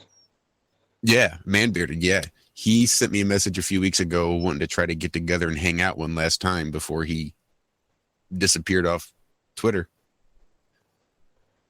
And of course, you know the way my shit works. Voluntarily, yeah. Okay, well, that's more understandable. And I knew it was coming. I thought he'd sort of given it a trial go a couple months ago and disappeared for a little bit, but I never did get a chance to say goodbye. We never did get a chance to hang out and reconnect, which sucks. But, yeah, I missed his contributions. I enjoyed the chit-chats we had on Twitter. We didn't agree on everything. I don't think anyone agreed with Hacksaw on everything, but that's the whole point of the game, isn't it? I just want to give another Definitely big part of his charm to Mama Valentine. Today is Mama Valentine's birthday, and I see BRV is in our chat room, so I just want him to wish his mother a happy birthday, because I know it's her birthday. Happy birthday, Mama V. Happy birthday. Who's that? Billy Ray Valentine? That's him. Yeah, his mom. Yep. Hey, Billy Ray. Been enjoying your stuff recently? Yes, indeed. Can't wait to have you on, sir. Well, he's happy to come on now if he's up for it. He may be mid-celebration. He's actually going to be here the 20... I have lost the date completely. Is it next 28? Hopefully. Yeah. Hopefully. It's what we tentatively discussed a couple. Yeah, tentatively. Well, we'll give him this week to solidify and do all that good stuff. But we knew his mom's birthday was today, so we wanted to make sure he had ample opportunity to spend with her. Well, happy birthday. Anyone see? Oh, just going to share my screen. You see, there's a new film out called Mission Control: The Unsung Heroes of Apollo, 2017. They're doubling down. At the heart of the Apollo program was the special team in Mission Control who put a man on the moon and helped create the future. What a crock of shit. They're not letting up though, are they? They're producing bullshit like those Jupiter photos and releasing feature-length films like this crap. It's not gonna fizzle away. It's gonna something's gonna happen.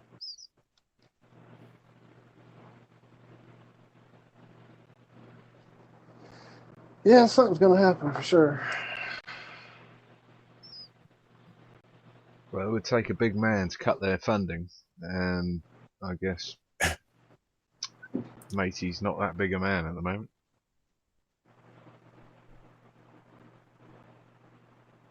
That's a lot of funding. It'd take a mighty big man to cut $19 billion every year. I'd be happy to give $10 billion to the employees of NASA to take the next year off and save the rest for prosecuting the people that have perpetrated this fraud. There you go. I almost guarantee anyone who works at NASA doesn't know about this gargantuan fraud, and by virtue of them being accepted and working at NASA shows that they do follow orders very nicely. They can organize things, they can project manage things, they can do absolutely everything except see what's right in front of their nose, but that is 99% of the population of the Earth. So I have no doubt that these people can be utilized in other areas of equal importance. In fact, unbelievably more importance would be, emptying your bins rather than working at NASA and perpetuating this complete and utter fraud. Just my opinion. No, I think you're right. I'd much rather have them emptying my bins than putting out pictures of Saturn. Jupiter, sorry. Well, Jupiter is now a potato, apparently.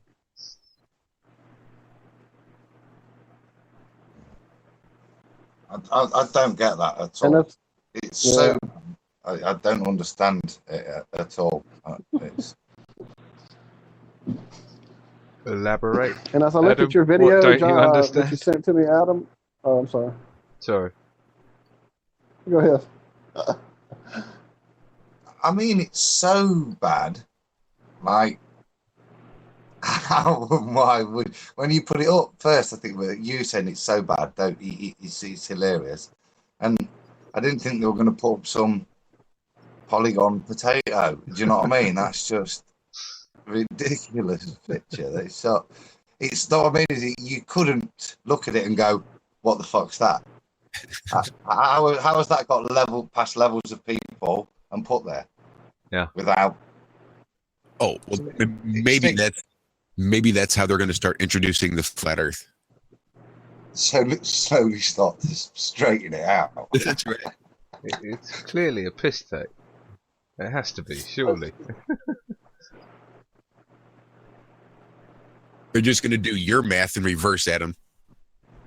Well, it looks a little bit like they're trying to break it down into polygons, doesn't it, to be fair? So maybe that's it. Maybe they've got it, realised it's that. We'll just start it off with 1,000,000 different sides, and we'll just slowly weed our way down throughout the decade. I'm trying to share the We'll just keep pictures growing again. lettuce in space. People know what we're talking about. But what I mean is, there must have been the middle management guy that's involved in allowing stuff to be released. That's gone. Well, that's not round, is it? Why is that not round? And is there anywhere in the article as to explain why it's not round? Why it's like a potato polygon? Yeah, there's something to do with the camera. They're so close to Jupiter that they can't take a round picture. They have to take one that looks like it's been drawn by Mr. Potato Head. It's in here somewhere, right? Right. Where is It it? reminds me of that picture of the Earth they show without the oceans on it. That looks like a potato, basically, all lumpy and misshapen.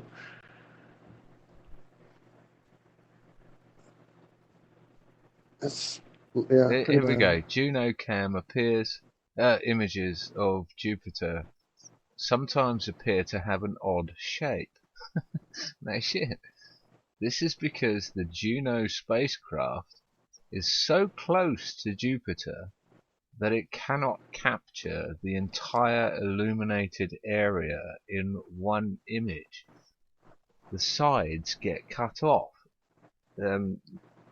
Yeah. Okay. There you go. So they're saying it's a composite, and it's just that that's the best they could get. So they put it together. They're saying they put it together, but the pictures they've got didn't really fit a circle, so they've turned it into a pile of mashed potato. Basically. And I bet the guy from NASA was busy photoshopping Earth, so he couldn't Photoshop It is Jupiter that day. But it has to be. But it has to be. Right, he was busy that day, so he couldn't get around to doing it for Jupiter 2.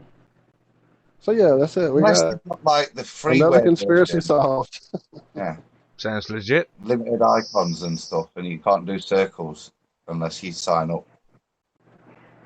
Because that's just, what is it? I mean, even if it's composite, you would patch it together to. The pearls. Don't Okay, understand. let's assume that, you know, pretty obviously they're talking horse shit. There is no space. They're nowhere near anything called Jupiter. All of this is absolute crap. Why would they release this? And why would they just not have it with a decent circular John, edge? if you listen to Martin off Flat Earth British, he analyses stuff, not in the news and stuff, not like similar to like what I said, not really to believe it, but to see what's the narrative that they're trying to paint. And ordinarily, you can see with look, we've got this planet, we've got this planet. You can see these, but they're trying to prove that space exists. What are you trying to prove with this picture? Do you know what I mean? Is it? Yeah. I don't understand the. I mean, it fits in with my narrative that I've had all along. Is that they want this stuff to come out. They're deliberately. What else is that for? Hmm? What else is that for? Do you know what I mean? I mean, Yeah. it's what is it? I mean, they have to want this absurdity to come out, and they probably thought that 10 years ago when they released, you know, funny thing happened on the way to the moon. They probably thought, okay, that's good enough. That, you know, we're going to be lynched by the end of the week. But no, 10 years later, you still got fanboys and NASA sticking up for this crap and saying this is real. And they're sitting there scratching their head going, what the hell do we have to do? Okay, let's do the bubbles in space. Christ, you know, if anyone's going to, let's put that out there. Let's do, you know, the wobbly door. Let's obviously show that our Challenger astronauts are still alive. You know, what do we have to do to publicly hang ourselves? Right, let's put out Jupiter looking like a SpongeBob potato head. I mean, it's just You don't reckon crazy. these are tests, maybe, John? Perhaps these are tests to see how dumbed down they've gotten the population, how much they can do right in front of us. Well, and I no think one bats an they're eye. going to be backing off on the fluoride quite shortly because they've obviously reached their pinnacle of zombitards. That's right. That's probably why I got my meter, my magical digital water meter that can see through the Earth and a metal plate to a satellite in the sky, so that they can read my water meter now without having to come to my house. Hell yeah! I just got that installed this week. Yeah, new so magic H.G. NASA Wells at work water again. meter. Yep. Right.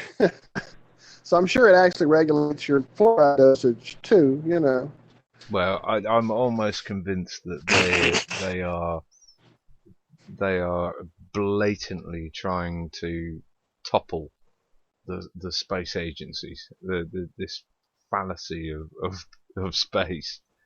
Because I've said all along that you can't have a one world government without toppling every world government, every country's government. You can't have a one world police force without making your police force look ridiculous. You just can't have a one world anything and still have something out there that is working as it should do, like the police, the education, the judiciary, the science, parliament, politicians. It one by one, they're all, mostly all at the same time. They're being ridiculed, toppled, you know, insinuated in pedophile, you know, it's just obvious to me, really, that NASA has to come toppling down in order for us to have a one world something. Well, here's a crazy thought. Being that I used to do many, many years of ufology and quite a bit of ET research. That is still something that I always have thrown at me too, as like, okay, well, how does that fit into the whole flat Earth thing? Well, maybe that's part of what this, like you say, fumbling NASA's doing is they create this bumbling idiot program that we're all looking at and breaking apart so easily. And then here in another year or so, they're going to release the real space program with all these extraterrestrial common commanders that we have on these lists that have been released through NASA and like Men in Black, Starfleet personnel. And suddenly, this is why we've been having all these bad videos all these years, is because we've really been in touch with all these alien, galaxies and all these societies, and now it's true. Aliens are here. They're going to save the world, be our good little saviors. Maybe that's why NASA is fumbling their public display so badly. Yeah, it's the long game. It's the long game. So they got the long con going. You're saying that big blancmange is basically a suicide note that they're kind of. I think everything since the moon landings has been a suicide note. Please find us out. Please find it. As soon as they find us out, please take me out of my misery. Right? We can go on to script 2, which is the fake alien invasion. Please find us out. Was it that had the glowing head last time? The glowing aurora? Or was that Saturn that they did that on? I can't remember which one had the disco lights on the top. Yeah, when they compared it, it was found to be fake when they compared it to the 2014. Well, they've gone on this one, haven't they? Look, they're not there. No. What, the glowing headdress? No, not on this one. No, well, it's too close, Adam. It's too close to it. It can't even. I mean, it's so close that it's changed the aperture of the actual bloody camera, so it can't show you a round figure. Duh. I reckon that's a bad excuse. I reckon like the graphic artist was pissed, couldn't be asked, and that's the excuse he's given to the breaks. Yeah, the probe's too close, mate. That's the way it's got to come out. That's just it doesn't make any sense. Any of unless they're an agency that, unless, like you say, it's a suicide note. Well, it's either that or it's just I don't know, to design to attract comment, which they'll go, well, obviously it's not real after a load of comment. Do you know what I mean? It just smells like a trap or a suicide note, but it's not evidence, is it? Of it's not evidence of anything, no. Other than this is coming from NASA and being claimed to be real.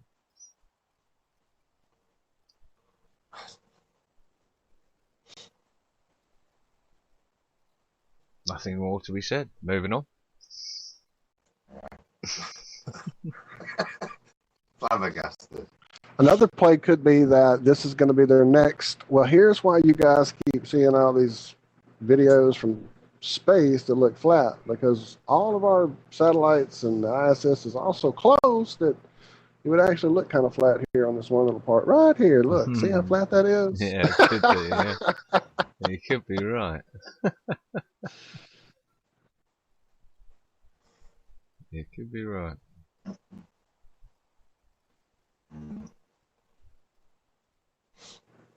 So we touched on that douchebag, Joe Rogan, earlier. What was the name of that satellite that we were talking about last week? Because I'm pretty sure that's the one he kept bringing up as proof. Himawari. Ball. Himawari. But I don't think that was the one he was talking about. The one that refreshes like every 10 minutes with a fresh every picture. 10 minutes. Yeah. Could have been, yeah. Yeah, could have been. No, maybe that wasn't going off on Himawari. It's the Himawari. But I don't think the one he was looking at, because I think his changed. And the Himawari is Himawari 8, I thought. Well, Himawari, I know, is positioned directly over Australia. Yeah, geostationary, like right above Rob. So I don't think that was the one that he was talking about. So never mind. Well, that being said, he was just using these obviously faked pictures because he says it's 22,000 miles away. And that's how they're getting these full view pictures of the Earth in real time. Every 10 minutes, a new one's put up. And that's how he knows the Earth isn't flat. But he also stated that he was saying, you know, they're 22,000 miles away, but they take strips. That's why they have to be photoshopped. Wasn't quite being consistent. And I don't think he even quite understood what the argument was. Well, he was happy to talk in absolutes as though he was a complete knowledge on the subject, but Eddie Bravo wasn't allowed to analyse a photo and say he thinks that's CGI because he's not a photographic expert. I mean, the whole thing was just it was a joke. It was almost as lame as the time the Morgul got invited on the Art Bell issue. It was set up to make him look crazy. Like he kept saying, I'm crazy. So I even almost think he might have gotten his ass chewed by somebody up the line and said, hey, you need to back down on this. That's why he kept saying, don't listen to me, I'm crazy, because he said that a lot. He said it about 20 times. I know, it was ridiculous. But I do think, you know, he was on foreign ground, two opponents against him. He was being pummeled. He was being ridiculed. He was being laughed at. I mean, it was the and he classic, had no facts. Obviously. Playground gang up, and yeah, I mean, it needs to be a structured, decent debate. You know, it can't be this jeering, childish playground rubbish. It's just pointless. Like it was. Yeah, which is why the only thing I'd fault Eddie Bravo on would be for going on the show in the first place. You know, unless it was a decent, proper debate, then he knows what he was going to get, and he did the best he could in a playground environment, I think. Yeah, because he would say something and they'd just hop on the internet and Google the opposite, and whatever came up, they would just read to him and tell him how stupid he was. Well, see, here it says right here. And yet everything he came up with, it was, yeah, but you're getting that from the internet, so how stupid are you? I mean, it was just pathetic. And he did bring up that point, and it was a pretty valid point. Yeah. You know, if I get it off the internet, I'm stupid, but you can get it off the internet, and that makes it truth. Yeah, but he also brought up the very valid point that you haven't researched this. That was the very valid point he did keep bringing up, was you haven't researched this. Hello, Rob. Yeah, g'day. I'll weigh in on that. But he did say he had researched it. All Eddie kept on doing was calling himself crazy. And it looked ridiculous. What he was saying was ridiculous. The other guys kept on bringing up points which could easily be smashed by someone who knew what they were talking about. Easily be smashed by someone who knew what they were talking about. And he had nothing. All he Can did you is remember kept on any of calling the himself points, crazy and what were they talking about? No, not offhand. If someone jogged me, I'd Well, this is it. I mean, I listened to it with a pen and paper in order to take down the points, and I couldn't take down any points. There were no bloody points there. It was just ridicule. It was just rubbish. It was just, you know, if that's true, then the sun would just burn everything on the flat Earth. It can't be true. It must be a ball. I mean, there was just nothing to go on. There was nothing. So when you drag down to that level, you know, to come back and just say, yeah, I'm crazy, it's like, I mean, it's not something I would use, a tactic I would use. I would turn around and say, look, you're entitled to your own opinion, but you haven't done enough research. But that's what Eddie Bravo was saying numerous times. Is you haven't researched this. You don't know what you're talking about. You haven't researched this. But Joe even said that he had researched it because he was so scared for it. Yeah, well, he was so worried about this crazy, weird rabbit hole he's going to get stuck down, and he was so concerned he felt obligated to research it just so that he could help set Eddie straight. Well, I mean, what I hear that on Twitter all the time. I ask people, how much research have you done into flat Earth? They say, I've done tons of research, tons of research, and it turns out that they watched 3 minutes of one film, 5 minutes of another, read an article on some crap metabunk forum, and that's their research, and they will tell you that they have thoroughly researched. Oh, they've got it. Oh, yeah. Oh, they've got it. Yeah. And all Eddie brings up is Eric Dubai as well. That's all he was bringing up.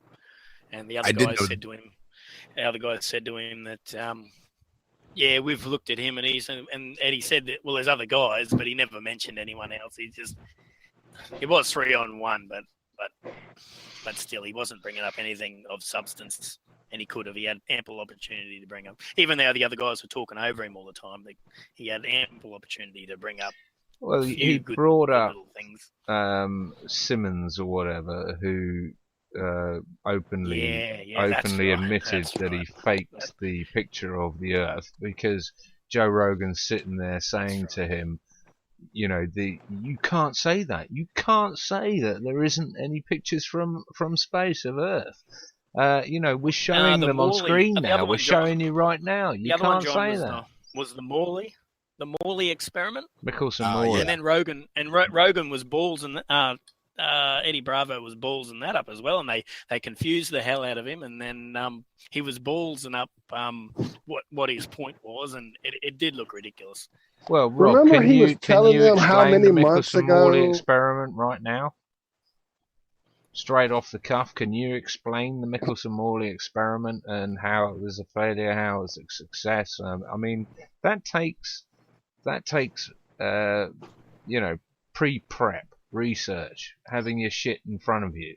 He went down there for a beer to have a chit-chat with a mate about how crazy he was. He wasn't expecting to come up with that sort of shit, I think he was the one who brought it up, but John. He did, but only through. So those guys Googled it, and then they threw something at him, and then he didn't know what he was talking about.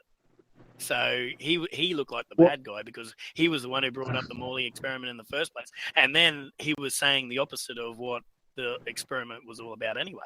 And that completely... He reminds me of a friend of mine who has gotten on Facebook with a little bit of knowledge and is running with it. He doesn't know enough to defend the things he says. He just knows enough to go to a point and then go, well, you're just listening to the media. You're just listening to the school. He doesn't have the backing of all the 1.5, 2 years plus research we all have got. This is why the biggest criticism, the biggest criticism I have of Eddie Bravo is going on the show in the first place.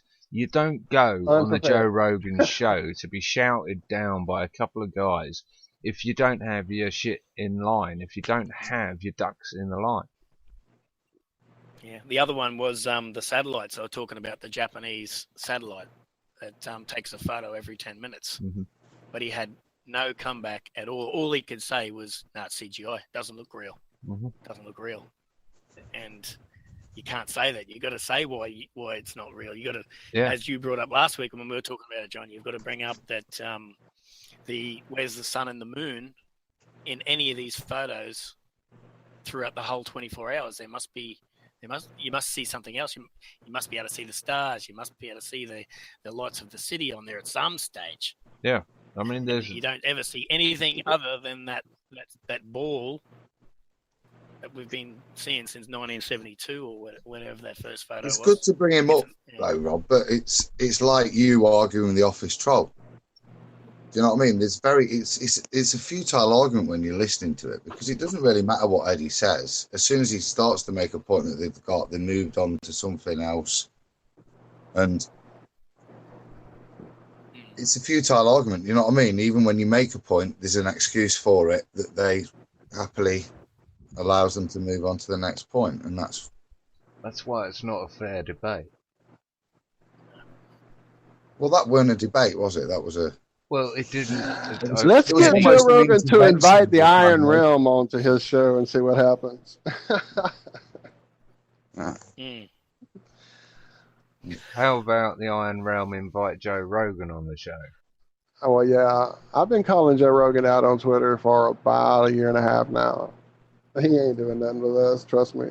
Yeah, how about we invite Eddie Bravo on and we can tell Joe Bravo Rogan now, his bag self. Right.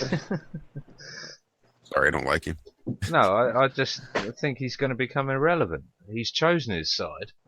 That's fine. I think he and Alex Jones and all the others are going to become irrelevant because they are literally denying what they can go out and prove themselves.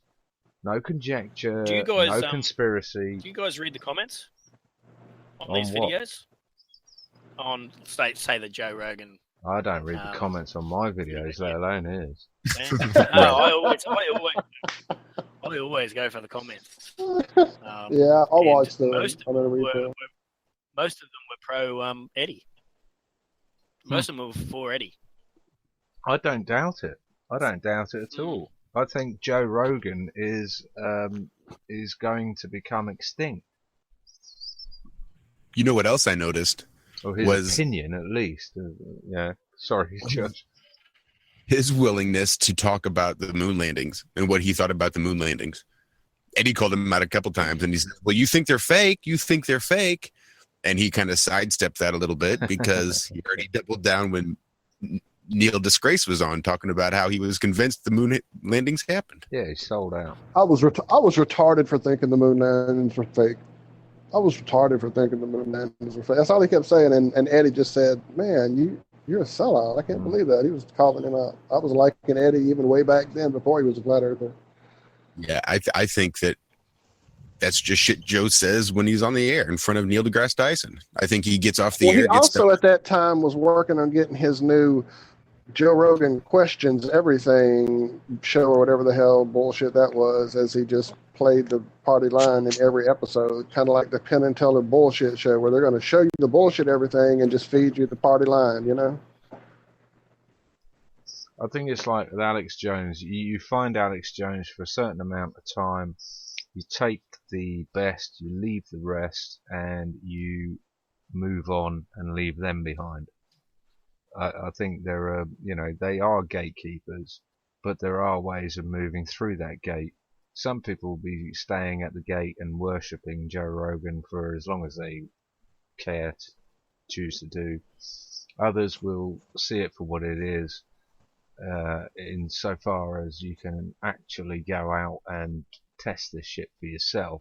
You don't have to rely on a guru like Rogan to tell you what is what. You don't have to rely on NASA or the government or anyone else. You can go out and test this shit for yourself, find out it's a stationary flat earth, and move on. And those people, regardless of their advertisers and their backers and everything else, will become irrelevant.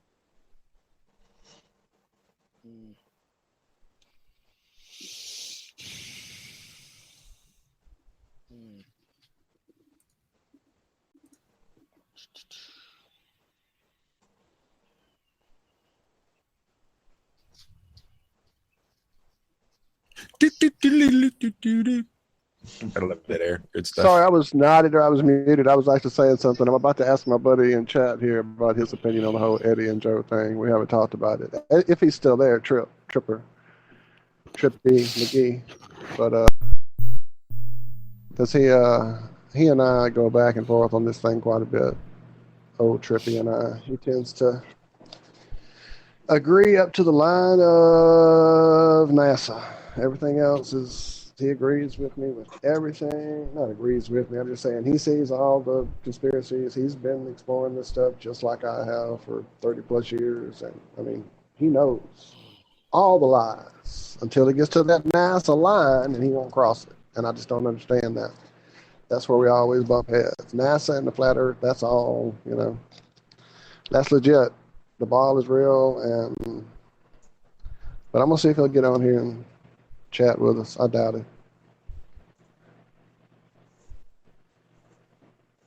It'll be scary for him, Walt. Oh no, I'm gonna stay on him about it. He'll be here one day. We're running about 15 minutes till the hour. Ah, wow! This last hour flew by. Yeah, it did. This Well, one little thing I've just posted, Josh, which is Yes. Can you put it up? Is there any chance of putting it? Yep. I can do Just that. a picture of what I was rambling on about earlier in terms of the sun moving and the sky moving. And this is a shot from a planisphere. So the way you navigate, etc., etc., on it is the path of the sun, and this is why we have the zodiac, because the sun goes through a particular part of the sky in a circle through all those 12 signs. Now, the center of that circle isn't Polaris, it's off center from Polaris, and the center is a constellation called Drago, I think, on these planispheres. Have you got the picture? Yeah, I'm trying to pull it up now. Downloading and Show you how it's just slightly offset, and in doing so, how at 12 noon, if you let it go round, how at 12 noon it generates the seasons and the transition through the tropic from one tropic to the other.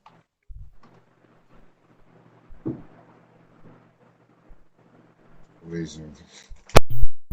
If that was the case, Adam, and I know what you're saying, is that it's on a sort of circular orbit but offset from the North Pole centre, and that's what causes the seasons.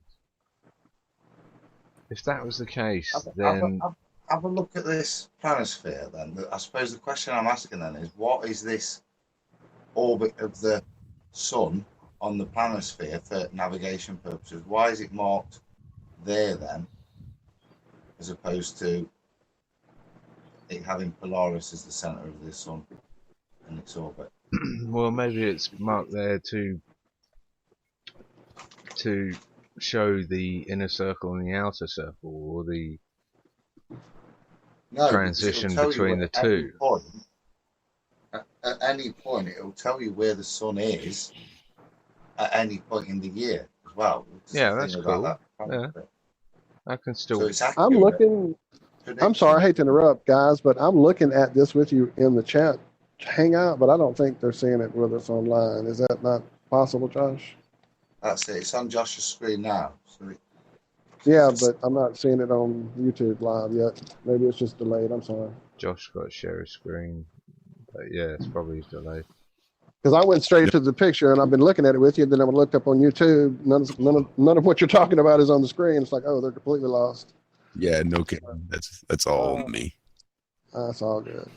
Is that new YouTube? I mean, new Hangout fun stuff? They seem to just be updating it to where it's going to be just useless in a couple of weeks. All I typed in there was ecliptic of sun on planisphere, and that's one of the first images that comes up, and it's right. Basically two circles.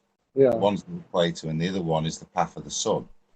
Now you can see that it doesn't exactly overlay. Now, if you ignore that,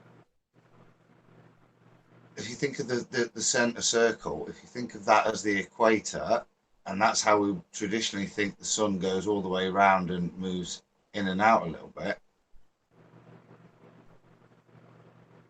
But if what we're actually saying is that the sun rotates just like that, as it shows on the dotted line, right. And as the sky, all of it, the sun included, rotates clockwise by 1 degree the next day, the sun has also progressed by a little bit more than 1 degree along that circle that's created, that it's on, so that it's keeping up towards 12 o'clock at 12 o'clock.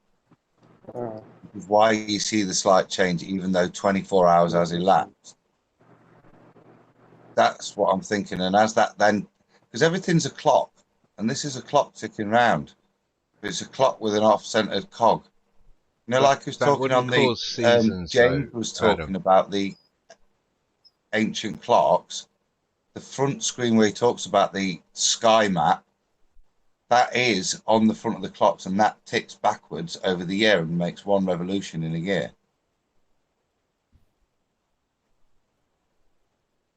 I don't think that would cause seasons, that depiction of what you're showing now, because that sun has to go around that Earth every 24 hours.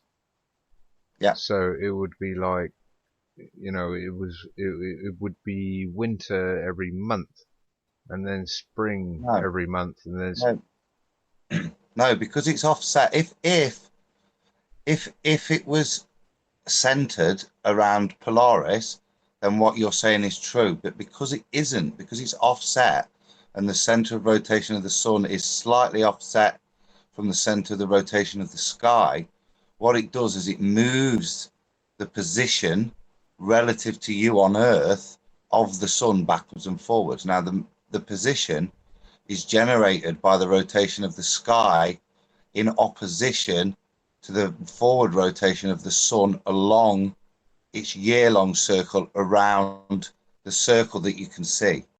So it's constantly fighting to stay on top of the circle.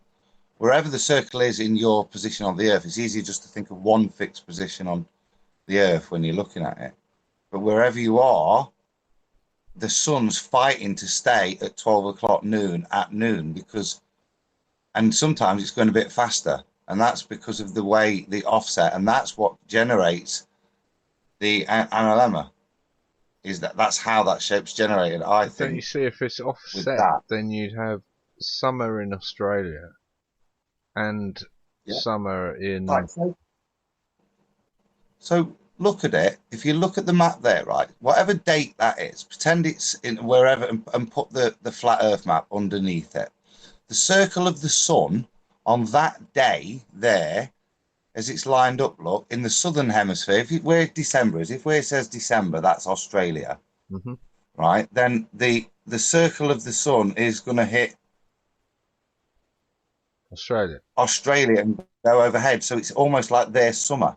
Yeah, but the next day, it's not going to hit the same part of Australia, and a week later, Australia's going to be at the innermost.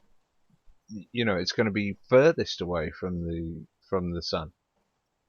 Yeah, I'm so just the saying point that this model would give you, if it was spinning at the right sort of rate, would give you an entire winter, summer, spring, and autumn in 1 month, rather than over the period of a whole year. No, because it's the rotation of the sun is at that one point for that one day. The next day, what happens is the whole of the celestial sphere rotates anti-clockwise by 1 degree, and the sun moves along the circle you can see up a little bit on that circle, but only by a net effect of 4 minutes. So instead of it being 1 degree, which is 1 day, it only slides by 4 minutes, which is why when ballers talk about the sidereal day, they switch it round, and what it actually is the celestial day, which is 23 hours and 56 minutes. And it's that difference in the shortness of the celestial day and the fact that the sun goes that little bit further that gets it ahead and keeps it where it stays at midday. I think. Me.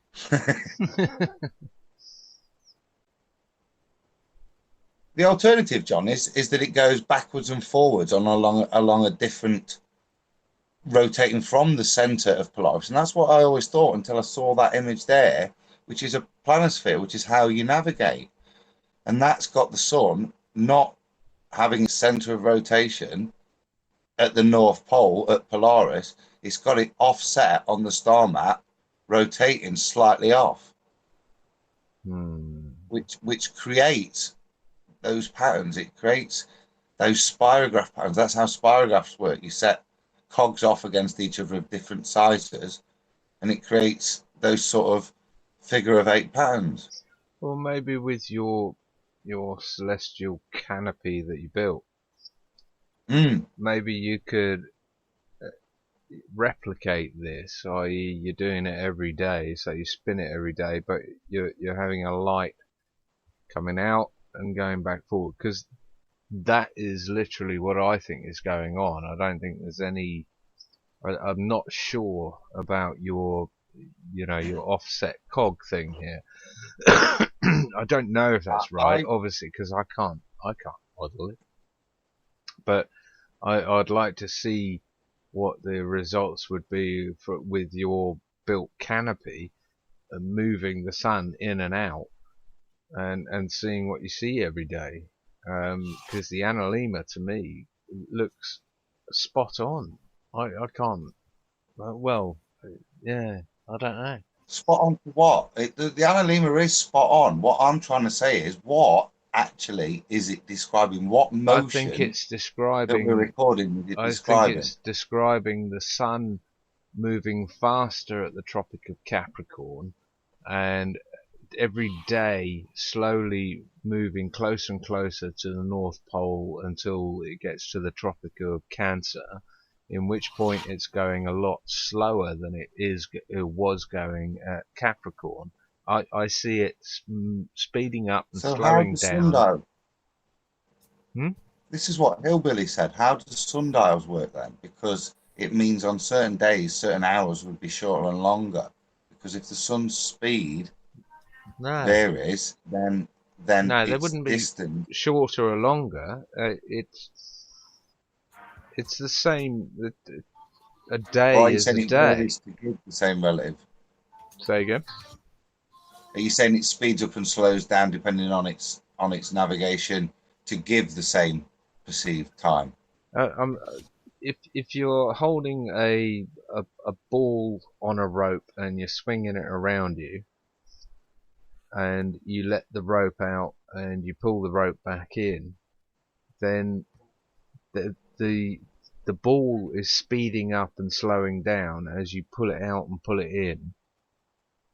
But to be at 3 o'clock, when it's at its furthest, it's got to travel faster than it has when it's at its shortest to get to 6 o'clock.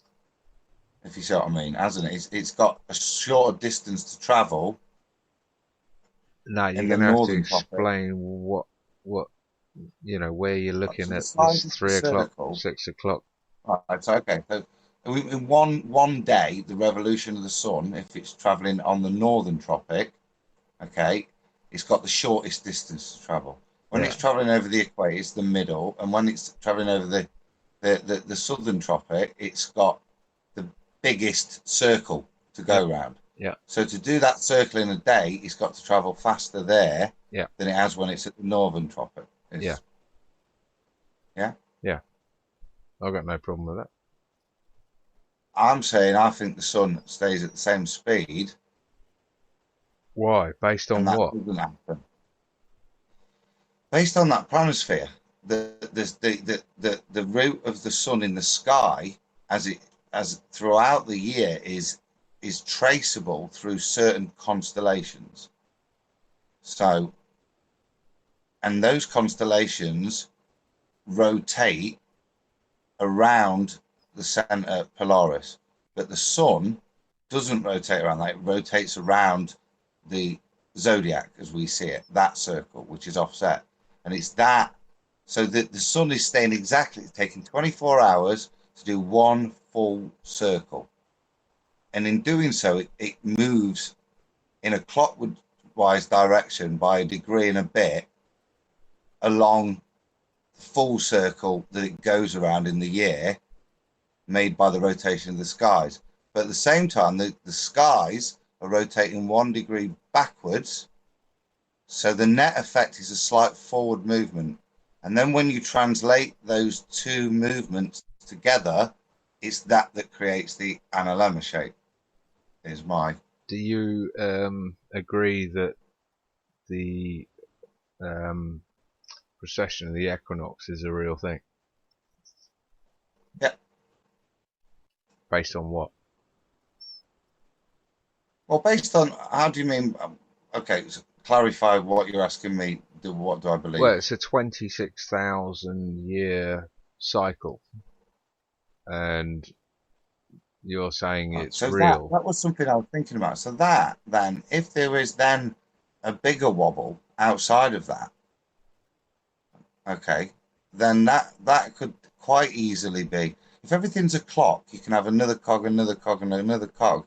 And the only evidence I would use to support that is that ancient civilizations describe this much bigger time scale and is matching correspondence on that. Have I got witness? No, because it's 26,000 years to see it, and that's not something I could ever observe. We'd always have to trust other people's observations. But so I think we can agree that's probably an assumption, or it is an assumption. I think. But like I said, if that was the case, you could equate for that quite easily by another rotation of. But it's like they say, the North Star is not always the North Star. It's actually moving. It's moving 1 degree every 72 years or whatever, and it's soon going to be Draconis, whatever the hell it is. Well, that's not backed up, is it? Because it hasn't moved in thousands of years. And that's what I'm saying, is the precession of the equinox, as far as I know, is not demonstrable either. No, but they do say that is why it's slightly off kilter from true exact center of North Polaris, because there's that small rotation that it's making around. Well, what about this? What about the star field, the star plane, is moving at a slightly different speed to the sun? Yeah, it is, and in the opposite direction. You're saying one's going east, one's going west? Yeah. I'd say they're both going west, but one's going west minus 0.01 degree a day or whatever. Yeah. So I think they're both going in the same direction. They're just on different planes, i.e. say the stars are further away than the sun, or the sun is further away than the stars. More likely the stars are a little bit further away than the sun, and therefore parallax is coming into play, and that is what makes up or accounts, shows, materializes as the precession of the equinox.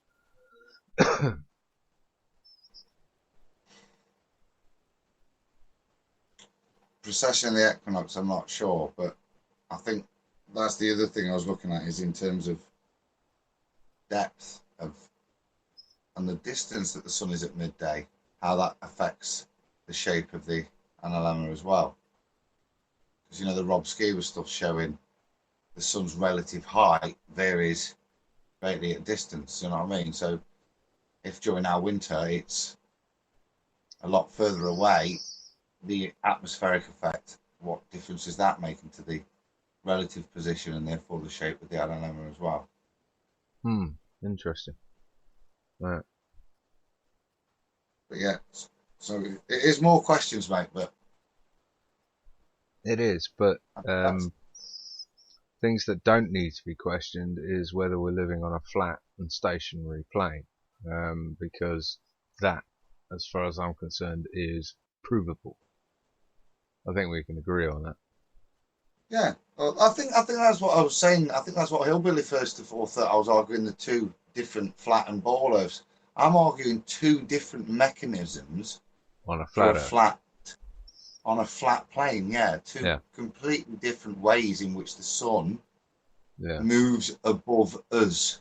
We're stationary. That is able to make the movements in the sky, and those relative daily position changes how they could be generated, because the baller's got lots and lots of complex maths to try and explain it. Well, they've had to invent maths to explain it. They've had to invent calculus. They've had to invent all sorts of things to explain it. No, just for anyone who's listening, it's it may sound like we're in opposition or whatever, but we're coming from a foundation point where we know that the Earth is a stationary flat plane, as opposed to a spinning ball in space. We're just arguing the semantics of it, and at the end of the day, we're looking at the sky,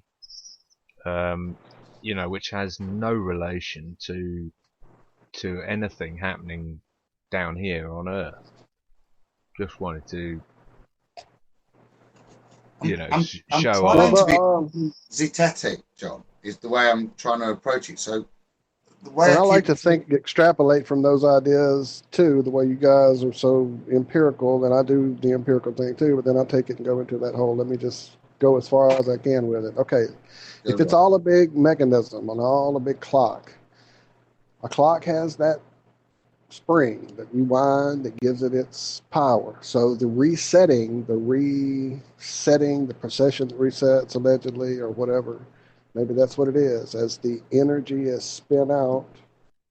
And don't ask me where the recharge comes from. That's then, I guess, then we're getting back into the whole creator thing. But you see what I'm saying? Like once that energy for that whole cycle is spent, then it resets through big pop in the sky, rewinding the key. No, not necessarily. A big charge of energy from somewhere else. Who knows? But definitely resetting like a clock has to be rewound. You know what I mean? We've not witnessed that resetting, though, have we? So no, I'm just saying if we're extrapolating to that, just to extrapolate that way. Yeah, I understand what you're saying, but that's the sort of thing. It's you're living on a clock,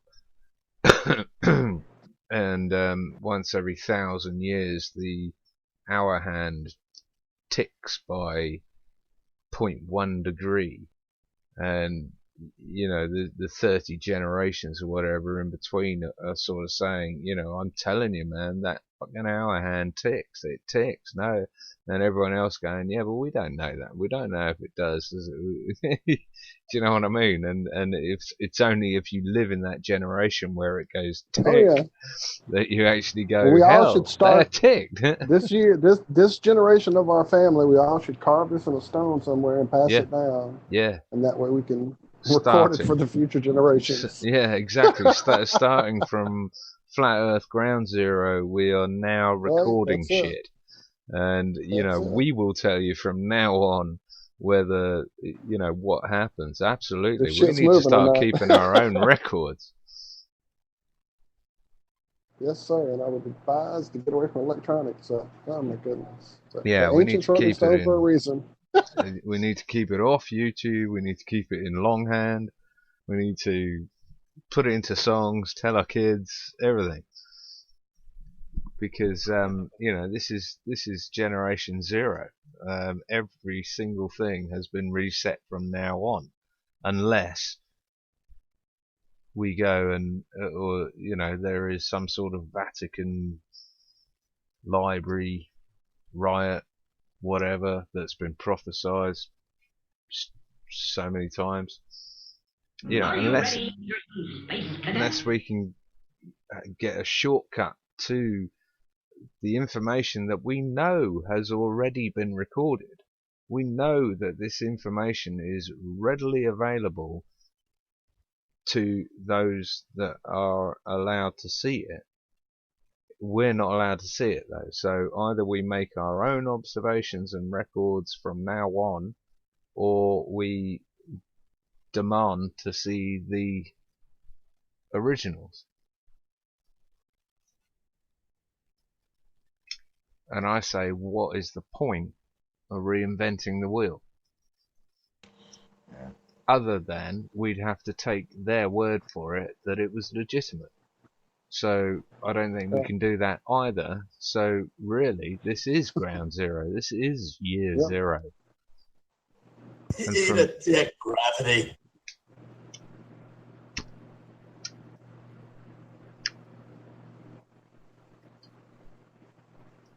Yeah. Well, that's just like your opinion, man. Indeed. I think that's a good place to leave it for me tonight, guys. Mate. All Knocking right, on Robbie. over there. Yeah, I've enjoyed it. Thanks for putting up with my waffle. Oh, it's been Likewise. great, man. Always. Yep, good show. All right, are you heading out? You heading out too, John? Yeah, I'm gonna have to. It's Oh, okay. 2:15 in Yeah, the it's morning quite here. late, early there, right? Yeah. Something. One of those directions. That's been a good Which show. way is the moon headed? It's been great. I've had a blast with you guys tonight. Absolutely. Always west. Wobbling. As we wobbled and weebled, right? Oh no, Kaz is late and crying because we're leaving. Look, sorry. Talk to Trippy. He'll catch you up. 2200 GMT. That's it. That's us. Go Same on, flat take it channel, easy. same flat channel. All right. Love you guys. Y'all take care. Catch you all next week. All right, be good. All righty. Catch you on the fringe. Or at least don't get caught. Sure. There you go. There you go.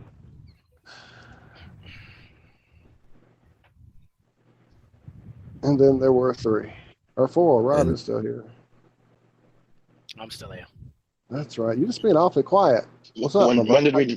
did we stop broadcasting? We I haven't. didn't know. I didn't know that we had. I was not aware that we had. So We had not. Still yeah, alive. everything you say has been held against you.